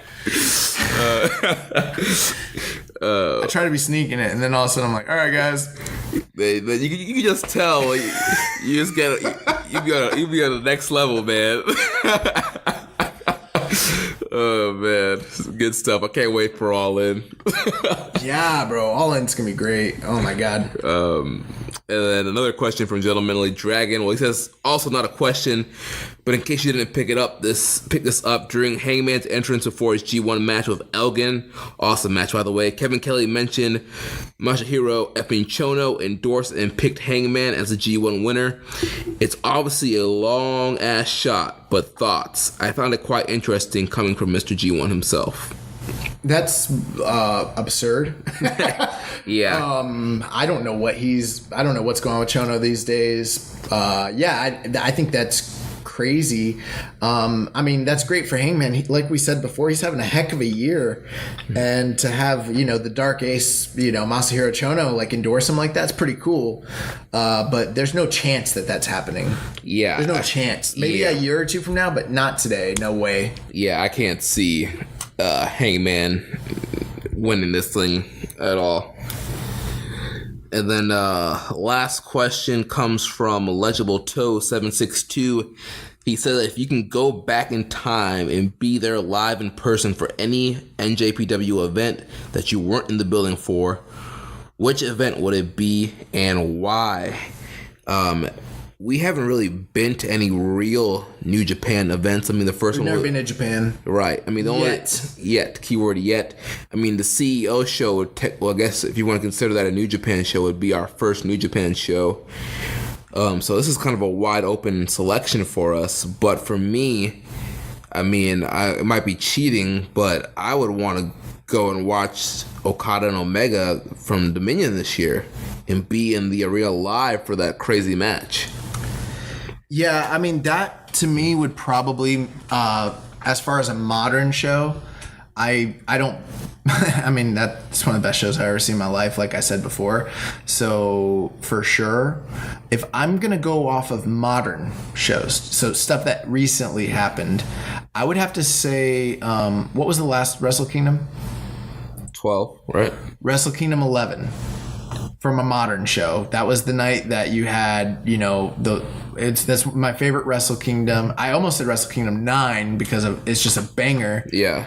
But I would go Wrestle Kingdom 11, the first time Kenny and Okada wrestled. You had Naito and Tanahashi, just incredible. Goto and Shibata. Kushida and Hiromu, plus an incredible undercard. The Bucks match with Roppongi Vice, yeah. Just, man, like, that's the only New Japan show I've ever stayed up and watched top to bottom too. I remember that. You were like all hype about it. You're like, guys, I'm staying up to watch Wrestle Kingdom. So I would have loved to have been there. It's one of my most enjoyable wrestling watching experiences of all time. If I had to go old school, I would probably say the first Dome show that New Japan ever ran in 1989 when they did the IWGP tournament, and they ended up doing the match with Hashimoto against Vader for the IWGP title. Inoki had his worked MMA match where he lost the martial arts title.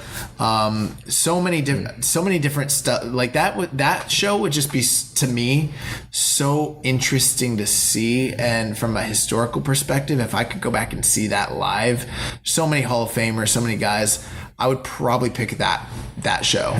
If going old school, I think I'd like to go back and watch a Dynamite Tiger Mask match live. Yeah.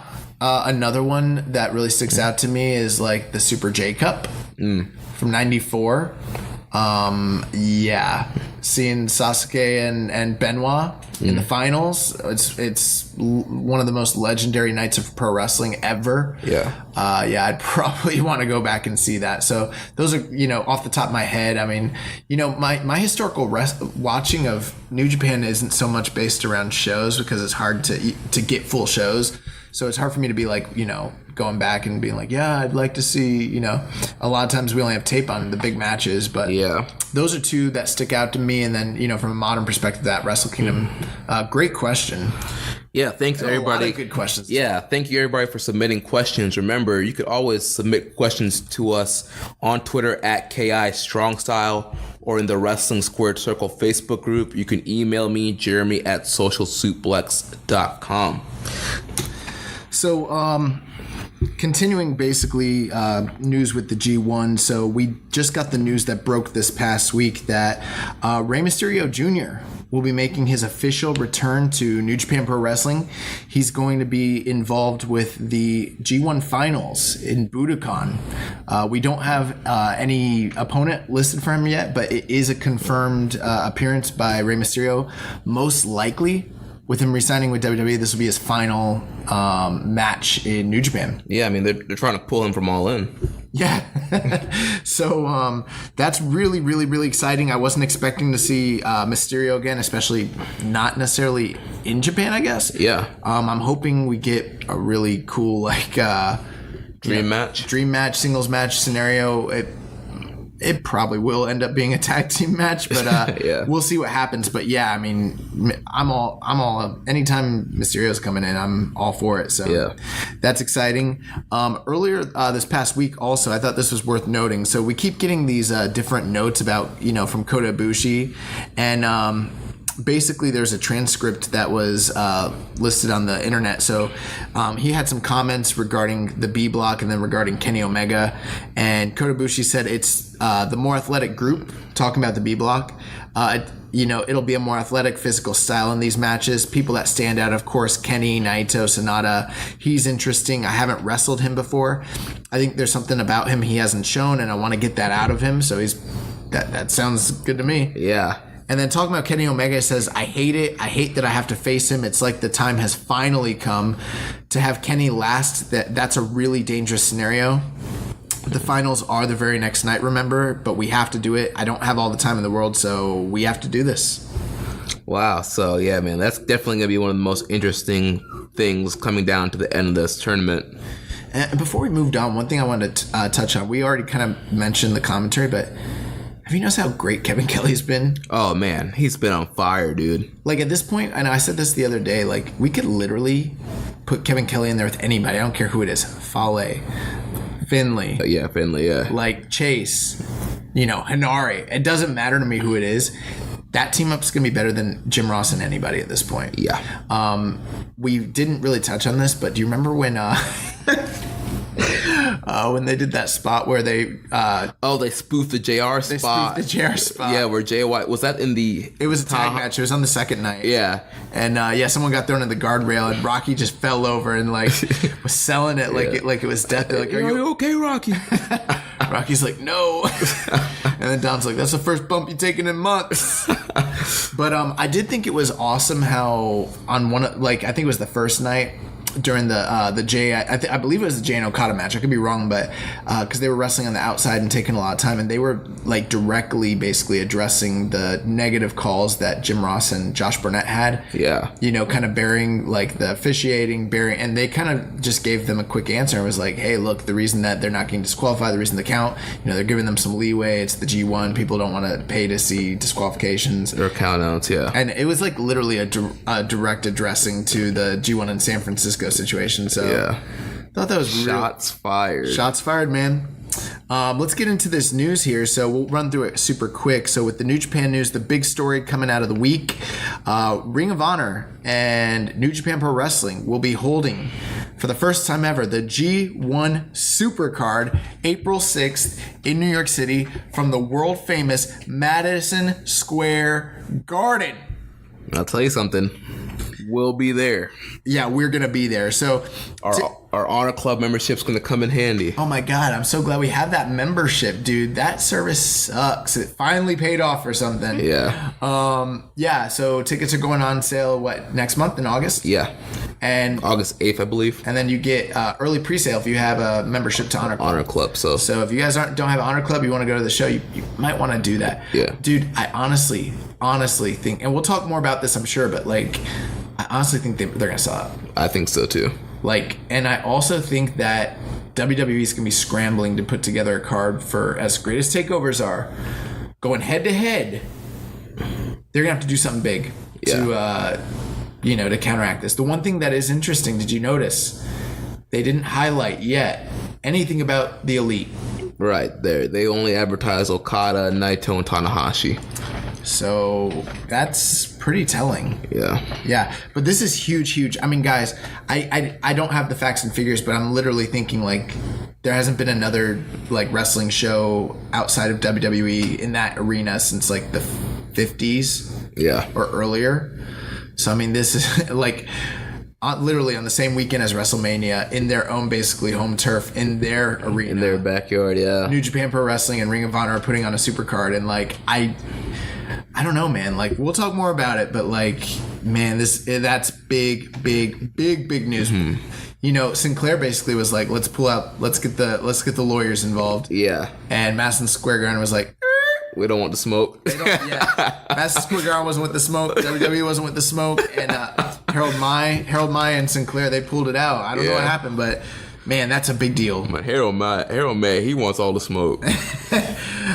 We also have, some unfortunate news. Just a few days, actually, on Saturday, wrestling legend Masa Saito passed away after a long bout of struggle with Parkinson's disease.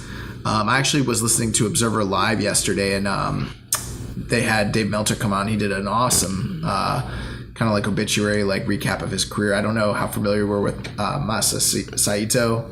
Yeah, I wasn't that familiar, but I listened to Wrestling Observer Radio. That's what I meant. I listened to live, but yeah. Yeah, he talked about him, and I'm sure this week's Observer, there'll be a ton of stuff on him. I do know he was the guy that kind of made the Saito suplexer. That's where that comes from. Yep, he innovated that. He also innovated the sharpshooter. Right, he taught it to Ricky Choshu. Yep, who made it famous. His match series in '87 with Inoki is phenomenal. Just a super worker of his time. He does hold the distinction as being the longest and most tenured and successful Japanese wrestler in the history of American pro wrestling. There's definitely been guys who've had more over moments, like your Mudas and your Ligers, things like that. Yeah. But there's no one who, from territory to territory for a long tenured amount of time, has ever had as successful a career in North America as Masa Saito. This was a guy who was in his 40s and he won Observer's Award for the greatest technical wrestler in the world. Yeah. So, I mean, he was an incredible worker. He was involved with some of the most important factions going through the 90s all the way into the 80s, with New Japan being part of the Revolutionary Army with, Choshu and, I forget the name of the Ishin Gundam, that whole thing, all the way up to NWO Japan. Masa Saito, he's a pivotal character. Our thoughts and prayers go out to him and his family. And, if you haven't watched Masa Saito, don't sleep on Masa Saito. I mean, this guy, successful for 30 years in the wrestling industry, just one of the best tag team wrestlers in North American history. One of the final AWA champions. Masa Saito. So our thoughts and prayers with his family. In other news, the match between Minoru Suzuki and Kazuchika Okada in the Rain is now on World. We got to check that out. Oh yeah, we watched it this weekend, man. It's a great matchup, man. Check that out. It's epic. It's like an anime. The two super workers wrestling in a torrential downpour. Yeah. 18,000 fans. All those kids, bro. Dude, yeah. They're just like, everybody. Yeah, everybody, obviously it was Minoru's show, but all those fans were like really behind him and really wanted him to pull the win out. And it might be the last time for a while that we see ace level Okada. Yeah. So, the free match of the week this week is Goto versus Ishii from G1 27. Check that out. Earlier this past week, there was an announcement for an advertisement for Blue Justice 8. If you're not familiar with what that is, these are the produce shows that usually get put on every once or couple years, honoring Yuji Nagata. I think he usually books them. This one is going to be taking place during the Road to Destruction tour, after the G1 commences. So we'll get more information on that. But those are always really fun shows. Also, Tetsuya Naito has won the Sports Number Graphic Fan Poll for the most popular wrestler for the second year running, which is, a publication over in Japan. So, for those who think, he's having a down year, guy's still probably the most over superstar in all of freaking New Japan and all Japanese pro wrestling. So that's pretty cool. We have a health update on Hiromu Takahashi. So the good news, we don't know everything yet, but from what it sounds like, his neck's not broken. Right, he didn't need surgery. He was able to fly back home to Japan. He tweeted out a sign with Daryl Jr. saying that he's fine. So things are looking on the bright side. They're kind of keeping it hush-hush, but the fact that they're saying that they're not going to have to get surgery is a huge, the fact that he was able to fly home was a big deal. You can't fly with a broken neck. And they said he was talking and he was responsive and in good spirits. So, we will keep you posted on it. We hope he gets better. But, the good news, surgery is bad. So, Right. That's great news. That's great to hear. New Japan Pro Wrestling will be releasing piano sheet music for all you musically inclined listeners out there. So if you are a piano player or guitar player, you want to play, the Minoru Suzuki theme or like high energy, sheet music is going to be released this coming year. Also, the Golden Lovers album has finally dropped. I don't know if you saw that. Some controversial pictures. Yeah. I didn't see it, but I did hear. I heard about it. I saw it. So yeah, if you are a fan of the Golden Lovers theme songs, you might want to check that out. The G1 in San Francisco star ratings were dropped earlier this past week by Dave Meltzer, the Wrestling Observer newsletter. While Jeremy's pulling that up. Yep. So that was in last week's Observer. G1 special in San Francisco. The opening match with Bullet Club against Chaos, 2.5 stars. Ishii and Yano against Suzuki and Sabre, 3.25. Skrull and Hangman against Tanahashi and Kushida, 3.5. Goto against Jeff Cobb for the Never title, 3 flat. Young Bucks against Evil and Sonata for the tag titles, 4.5. Okada and Ospreay against Naito and Bushi, 3.25. Takahashi against Dragon Lee, 4.5. Wow. Juice Robinson against Jay White, 4.5. And Kenny Omega against Cody for the IWGP title got 4.25. Not surprised. So, the more I've kind of gone back on it, I almost feel like at first I was like Hiromu and Dragon Lee's the match of the night. But the more I think about it, the match that sits and resonates with me is that Jay White and Juice match. Yeah, man. But 4.5 for both those matches. So, wow. And then that is... And then this past week was the 13th anniversary of Shinya Hashimoto's death. We've talked a bit about Shinya Hashimoto. If you're not familiar with his work, you definitely want to... He was the ace, one of the most successful IWGP champions in the history of the sport. And, great champion, remembered. Trust me, you want to check his work out. There was interviews this past week, tons of interviews actually. So we touched on Naito. He was on, you can check out the interview that they did with him on concerning the G1 and his thoughts on, different factions, Kenny. Right, mentioning, Taichi should have been, Tama shouldn't. Yeah, stuff like that. So that's on the NJPW 1972 website. Earlier today, Rey Mysterio did an interview with Wrestle Inc. concerning his appearance in New Japan, his intentions to try to wrestle Daniel Bryan when he gets to WWE, whether he'll be working all in or not. If you get a chance, definitely check that out. Also, this past week, Adam Page, Hangman Page, was on ESPN.com. The big takeaway, he talked about a lot of different subjects, but one of the biggest things was he said that at this point in his career, his goal is to not really go to WWE. It's not even really something he's looking to do with how much success he's having. He said he's killing it every night with his own music and being in the G1. He's kind of stepping out, being his own man. He's not just, a friend of the Bucks or a friend of Kenny or a Bullet Club member. He's kind of becoming his own character, essentially. So yeah. Definitely want to check that out. Also, in terms of interviews, Kevin Kelly did a great interview with Sporting News, which those guys tend to always get really good interviews. So Kevin Kelly is a great, interviewer. If you get a chance, read up on that. This past week, Juice Robinson was on the X-Pac podcast. What's it called? X-Pac 123? X-Pac 12360. Okay. I caught that interview. Good stuff. I heard good stuff about that. Haku was on the 2-man power trip talking about his time in New Japan this past, with the storyline that just occurred. We need to get Haku on the podcast when he's in action next month. Oh my God. I forgot. Yes. Oh my gosh. We got to finesse that. I'd be scared of him though. And then Josh Barnett was the special guest on the Ross Report this past week, which was really, really interesting. They talked a bit about, what happened. Apparently, they're still saying it was a shoot. Yeah. And it doesn't seem like there's any storylines coming out of it. So there's a lot of Twitter fallout with these guys on Twitter, just really going after kind of like what they're saying is a vocal minority, but it feels like it's not a minority. It feels like it's almost the whole fan base. Yeah, it does. So if you get a chance, very interesting listen. Josh Barnett on the Ross Report, check that out. In other news, so they announced this past week that we don't know who's going to be broadcasting on, but we do know that StarCast will be aired on the Fight TV app. Yep. So the entire StarCast lineup, they're going to be airing it during the whole entire All-In event. So if you want to keep in check with that, that will be going on. Takeshi Morishima, the former GHC and ROH world champion who retired about, I believe, 3 years ago, 2015, 26. Yeah, I believe it's 2015, is coming out of retirement, and he'll be working, he's working a produce show. I forget which show specifically, but he went into retirement, I believe, due to diabetes.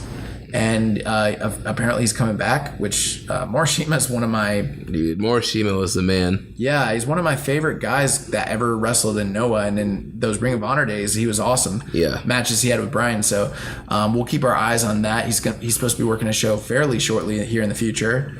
There have been news that's come out this past week that Daniel Bryan is likely to re-sign with WWE. So...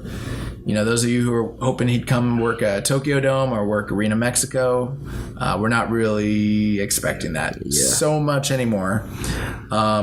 Also, if you are a fan of Flip Gordon or the 10 pounds of gold, a new shirt has come out with the 10 pounds of gold on it, and it says "Flip before Cody."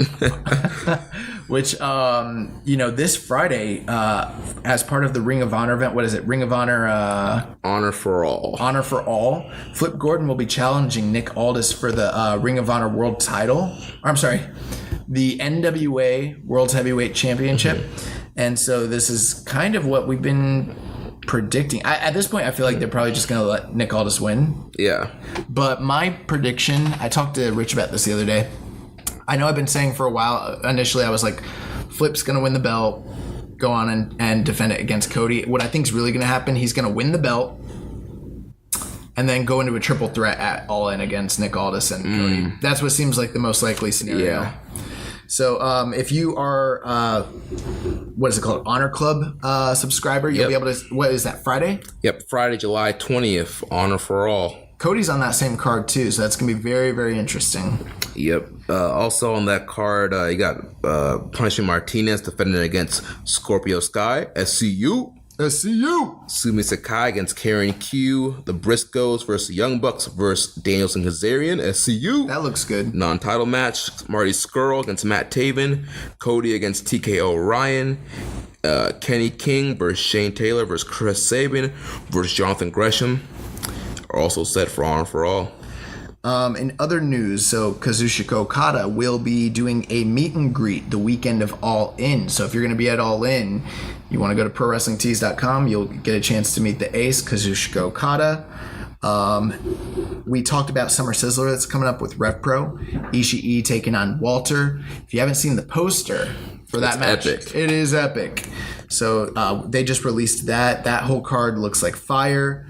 Jushin Thunder Liger, who won the British J Cup in Rev Pro last year, will be returning this year for the British J Cup, defending his championship of being the British J Cup champion. So junior tournament over in Rev Pro. Sounds really awesome. Liger always does well on these foreign excursion type matches, so that's exciting. Hopefully they'll put it up on the NJPW World. Slammiversary is this Sunday night.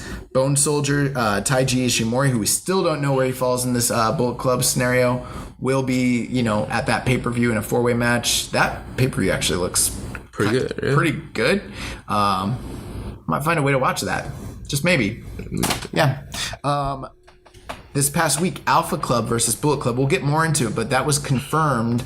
The Alpha Club being the Y2 Jackson, otherwise known as the Bucks of Jericho. Mm-hmm. They will be taking on the team of Hangman Page, Marty Scurll, and Kenny Omega. Yeah, that match was made official on Being the Elite. So that's if you're going to be on that cruise, that's a pretty cool match. I know. After that, I was like, I mentioned in the group, I was like, who's trying to go on this cruise? There was rumors that dropped this past week that Jeff Cobb has officially signed with Ring of Honor. He is refuting these rumors online, but you know how that goes. Yeah. At this point, it's just a rumor, but if that is the case, this is the kind of guy Ring of Honor needs to be signing desperately. Yeah. We've been talking about like Ring of Honor not having a great year, talking about their lack of star power. This is the kind of guy that they need to be picking up. So that is, if that is true, great news for Ring of Honor. And then Cody and the Bucks actually announced the All In broadcast team that's going to be doing the show for All In. We've got Cyrus, which essentially that's Don Callis, Alicia Tout, Sean Mooney, Ian Riccaboni, Excalibur, Bobby Cruz, and Justin Roberts. What a collection, man! Yeah, dude, that's I believe Alicia Tout, she's what, in Impact? She's the Impact backstage interviewer. Obviously, Don Callis, an executive there. He's also on the announced team in New Japan. Then you got Sean Mooney of WWE fame. I don't even know what that guy's doing anymore. Me either. Ian Riccaboni, the lead announcer for Ring of Honor. Yep. Excalibur from what, PWG? And then where's Bobby Cruz from? He's the ring announcer for Ring of Honor. Yep. And then Justin Roberts from... former WWE ring announcer. The only thing that you were kind of saying was like, I can't believe they don't have Kevin Kelly. Yeah, I thought it was pretty weird they didn't get Kevin Kelly, but maybe there's going to be some kind of New Japan show or something, or around that time. Yeah, possibly, or something that he has. Maybe he had a commitment prior or something. I don't know. And then to close out the show, so we've got some updates on the Bullet Club war, that the civil war that's going on. So I think last week we were kind of wondering where Fale stood on all this. There was a tweet that came out with his emphatic catchphrase, F 'em. Mm-hmm. And we were like, well, I think we know where that's going. And now he has actually released a t-shirt with that phrase on it. So if you feel comfortable walking around in public with that on your t-shirt, hats off to you. You get a chance. It's probably on Pro Wrestling Tees already. Yeah. Aside from that, the sad news is Chase Owens actually released a tweet this past week showing him dropping his honorary Tongan t-shirt in the trash. Yeah, man. Tongan citizen no longer. Yeah. So, don't know what that means. Also, let's talk about being the elite. Yeah, man. This is I really enjoy this episode. We started off with the Alpha Club, Bullet Club thing, where you got Marty and Cody are so mad at the Bucks, and they're gonna go in the Jericho's room and like yell at them, and they go in there like, "Hey guys!" like they're all friends. And wait, it's not Hangman, it's Cody that's on that team with them, isn't it? Yeah, Cody. So it's Cody, Hangman, and no, it's Cody, Skrull, and Kenny. Yeah, Cody. I said Hangman earlier. I apologize. Oh, I thought you said Skrull. Nope. Oh. No. So it's gonna be I did. I said Skrull, Hangman, and Kenny. You said Cody. But it's Cody, right? It's Kenny, Cody. and yeah. That's actually a better match. Yeah. So Kenny went in there and was like, "What are you guys doing?" And got them to get back to the point of what they were supposed to be doing. And one thing I didn't like about that episode, that it was pre-recorded. It's pre-recorded because Kenny's got blonde hair. And Cody, so does Cody. And Cody does too, and they're getting along. And they haven't seen Jericho in Pissed me off. Makes me wonder if this whole what's even happening anymore. But, well, it's funny. They're the Young Bucks were like, "You guys already exposed the business on their podcast." That was a funny comment. And then Jericho and Omega were face to face, "You want to come on the podcast for part 2 later?" Yeah, it's yeah. That was funny. We had a debut of Juice Robinson on Being the Elite when he was trying to ask Bad Luck Fale what's going on. Fale was basically screw you, Jiro, screw the Elite, screw Chase Owens. Juice was like, those are your boys. F 'em. Also, Joey Janela made an appearance. Yeah, I thought that was the funniest part of the whole episode. Yeah. He walks into the back. They're at PWG. It's Marty and Matt. And then Matt's like, who even is that guy? Why was he? And then they're just talking about his accolades and what he's done. And you booked him for All In. He's like, I didn't book him. Yeah, he's the guy that did.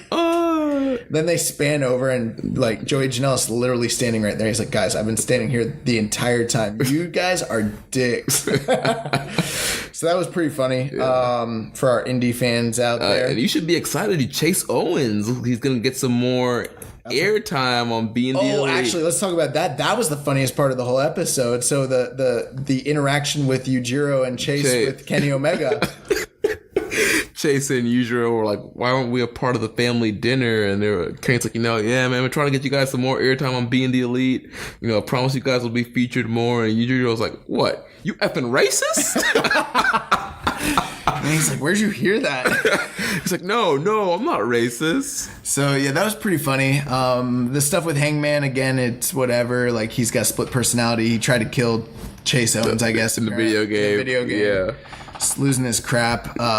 It's kind of a throwaway episode, but I mean, we got the announcement of the, Bucks Alpha Club versus Bullet Club on the cruise.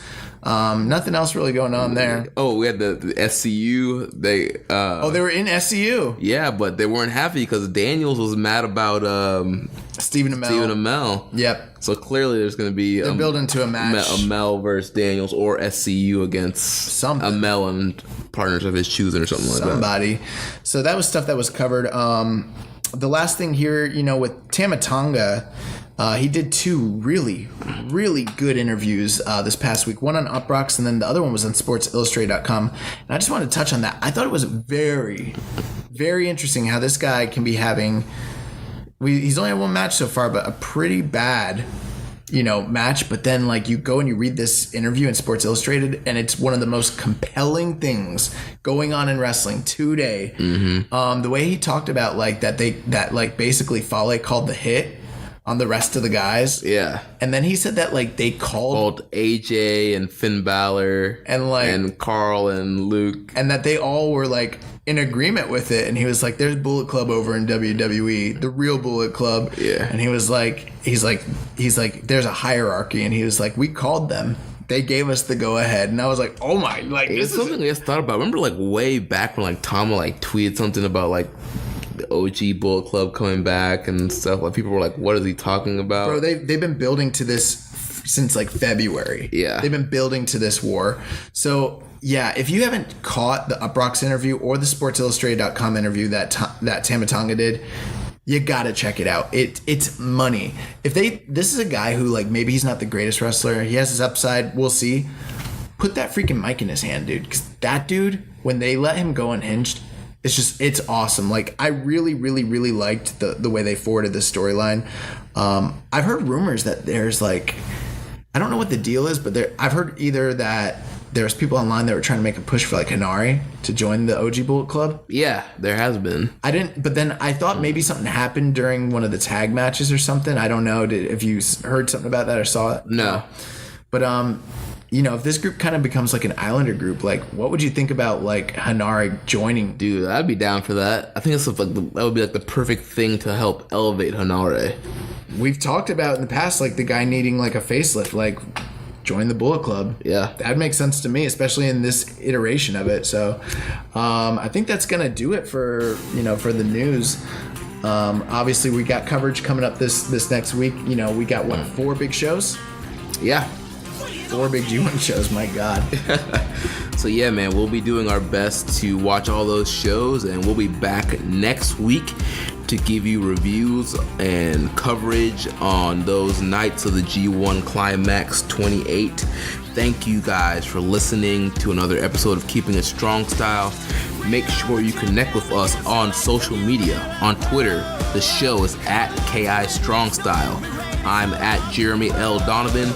Social Suplex Social Suplex. On Facebook, we are facebook.com/Social Suplex. Also can join our Facebook group, The Wrestling Squared Circle, facebook.com/groups/Wrestling Squared Circle. You can also find us on Reddit. I am the Pro Black Guy. Josh is Keeping It Strong Style. Make sure you check out all the other shows on the network. One Nation Radio with Rich Latta. All the way from Scotland, the Ricky and Clive Wrestling Show. We also have the Outsider's Edge, hosted by Rance and Carl, and our independent wrestling podcast, hosted by Chris Bryan and Jeremy Tate. Grown Men Watch This Shit. They had a great interview with PCO. Check that out. Also, we have Social Suplex Radio with an exclusive interview with the Captain Aaron Nova, who will be taking on PSG this coming up weekend at Pride of Wrestling. Check out that interview. And man, the Captain, we all buried PSG on that Social Suplex Radio. So check that out, guys. So until next time, goodbye and good night. Thanks. Thank you for listening to Keepin' It Strong Style. We'll see you next time. Next time.